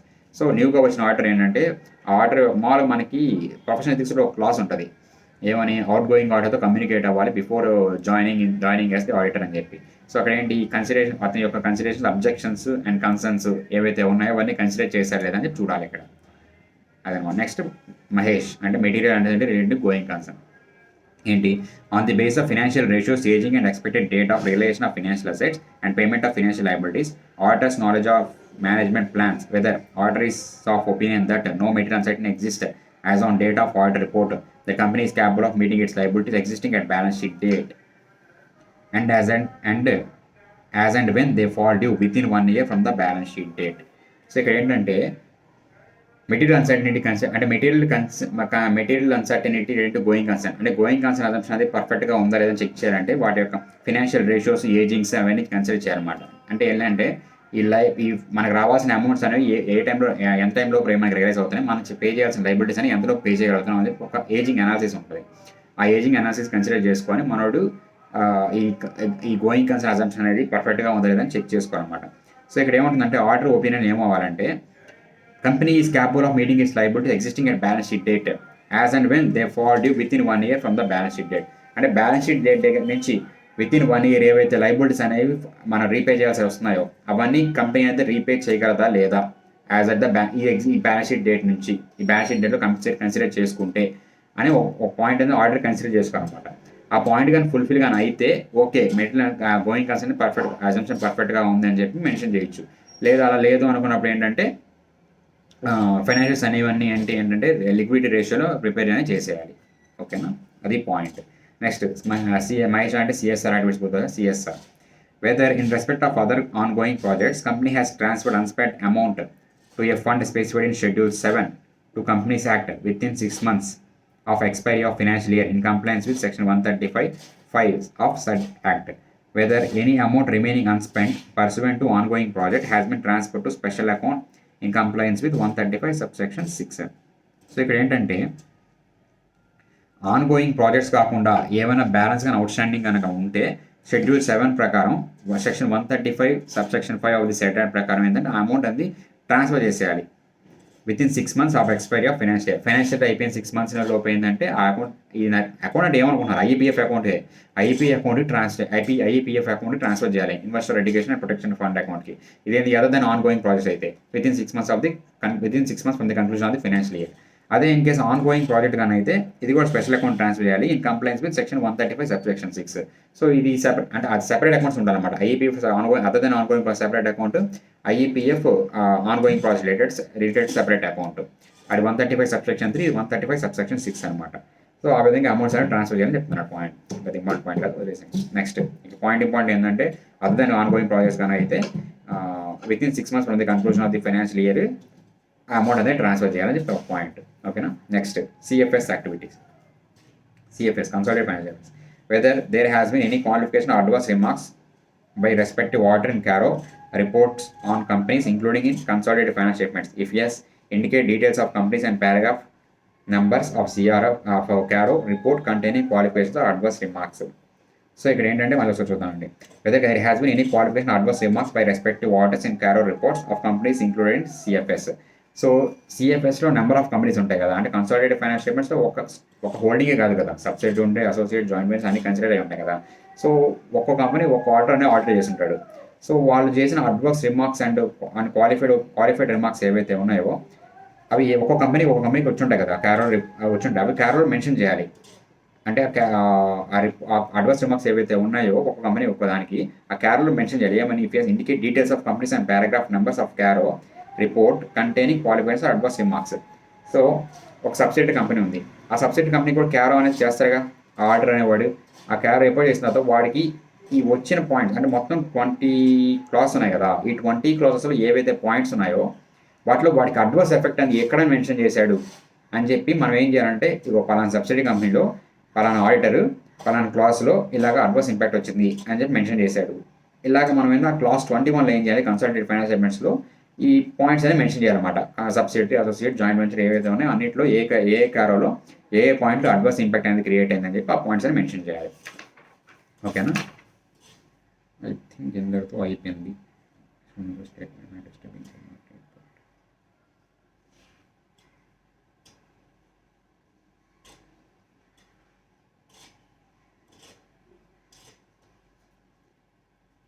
So these are the points అనమాట. ఇంతటితో CARO complete అయిపోయింది and 143 subsection all subsection complete clear అయిపోయినాయి. I hope మీకు నచ్చిందని అనుకుంటున్నాను. Almost 1 hour 20 minutes పట్టింది. Sorry, actually 1 hour clear చేద్దాం అనుకున్నాను, బట్ టైం పట్టింది. Even though it's not a big problem, మనకి కాన్సెప్ట్ క్లారిటీ అనేది ఇంపార్టెంట్. సో ఇక్కడ మనం ఏమైనా డిస్కస్ చేసాం 700, 705 ప్రకారం మోడిఫైడ్ ఒపీనియన్స్ అండ్ వాటి డ్రాఫ్ట్ ఎలా చేయాలి, basic opinion, emphasis of matter paragraph, other matter paragraph and SA 570 ప్రకారం ఎలా చేసాము.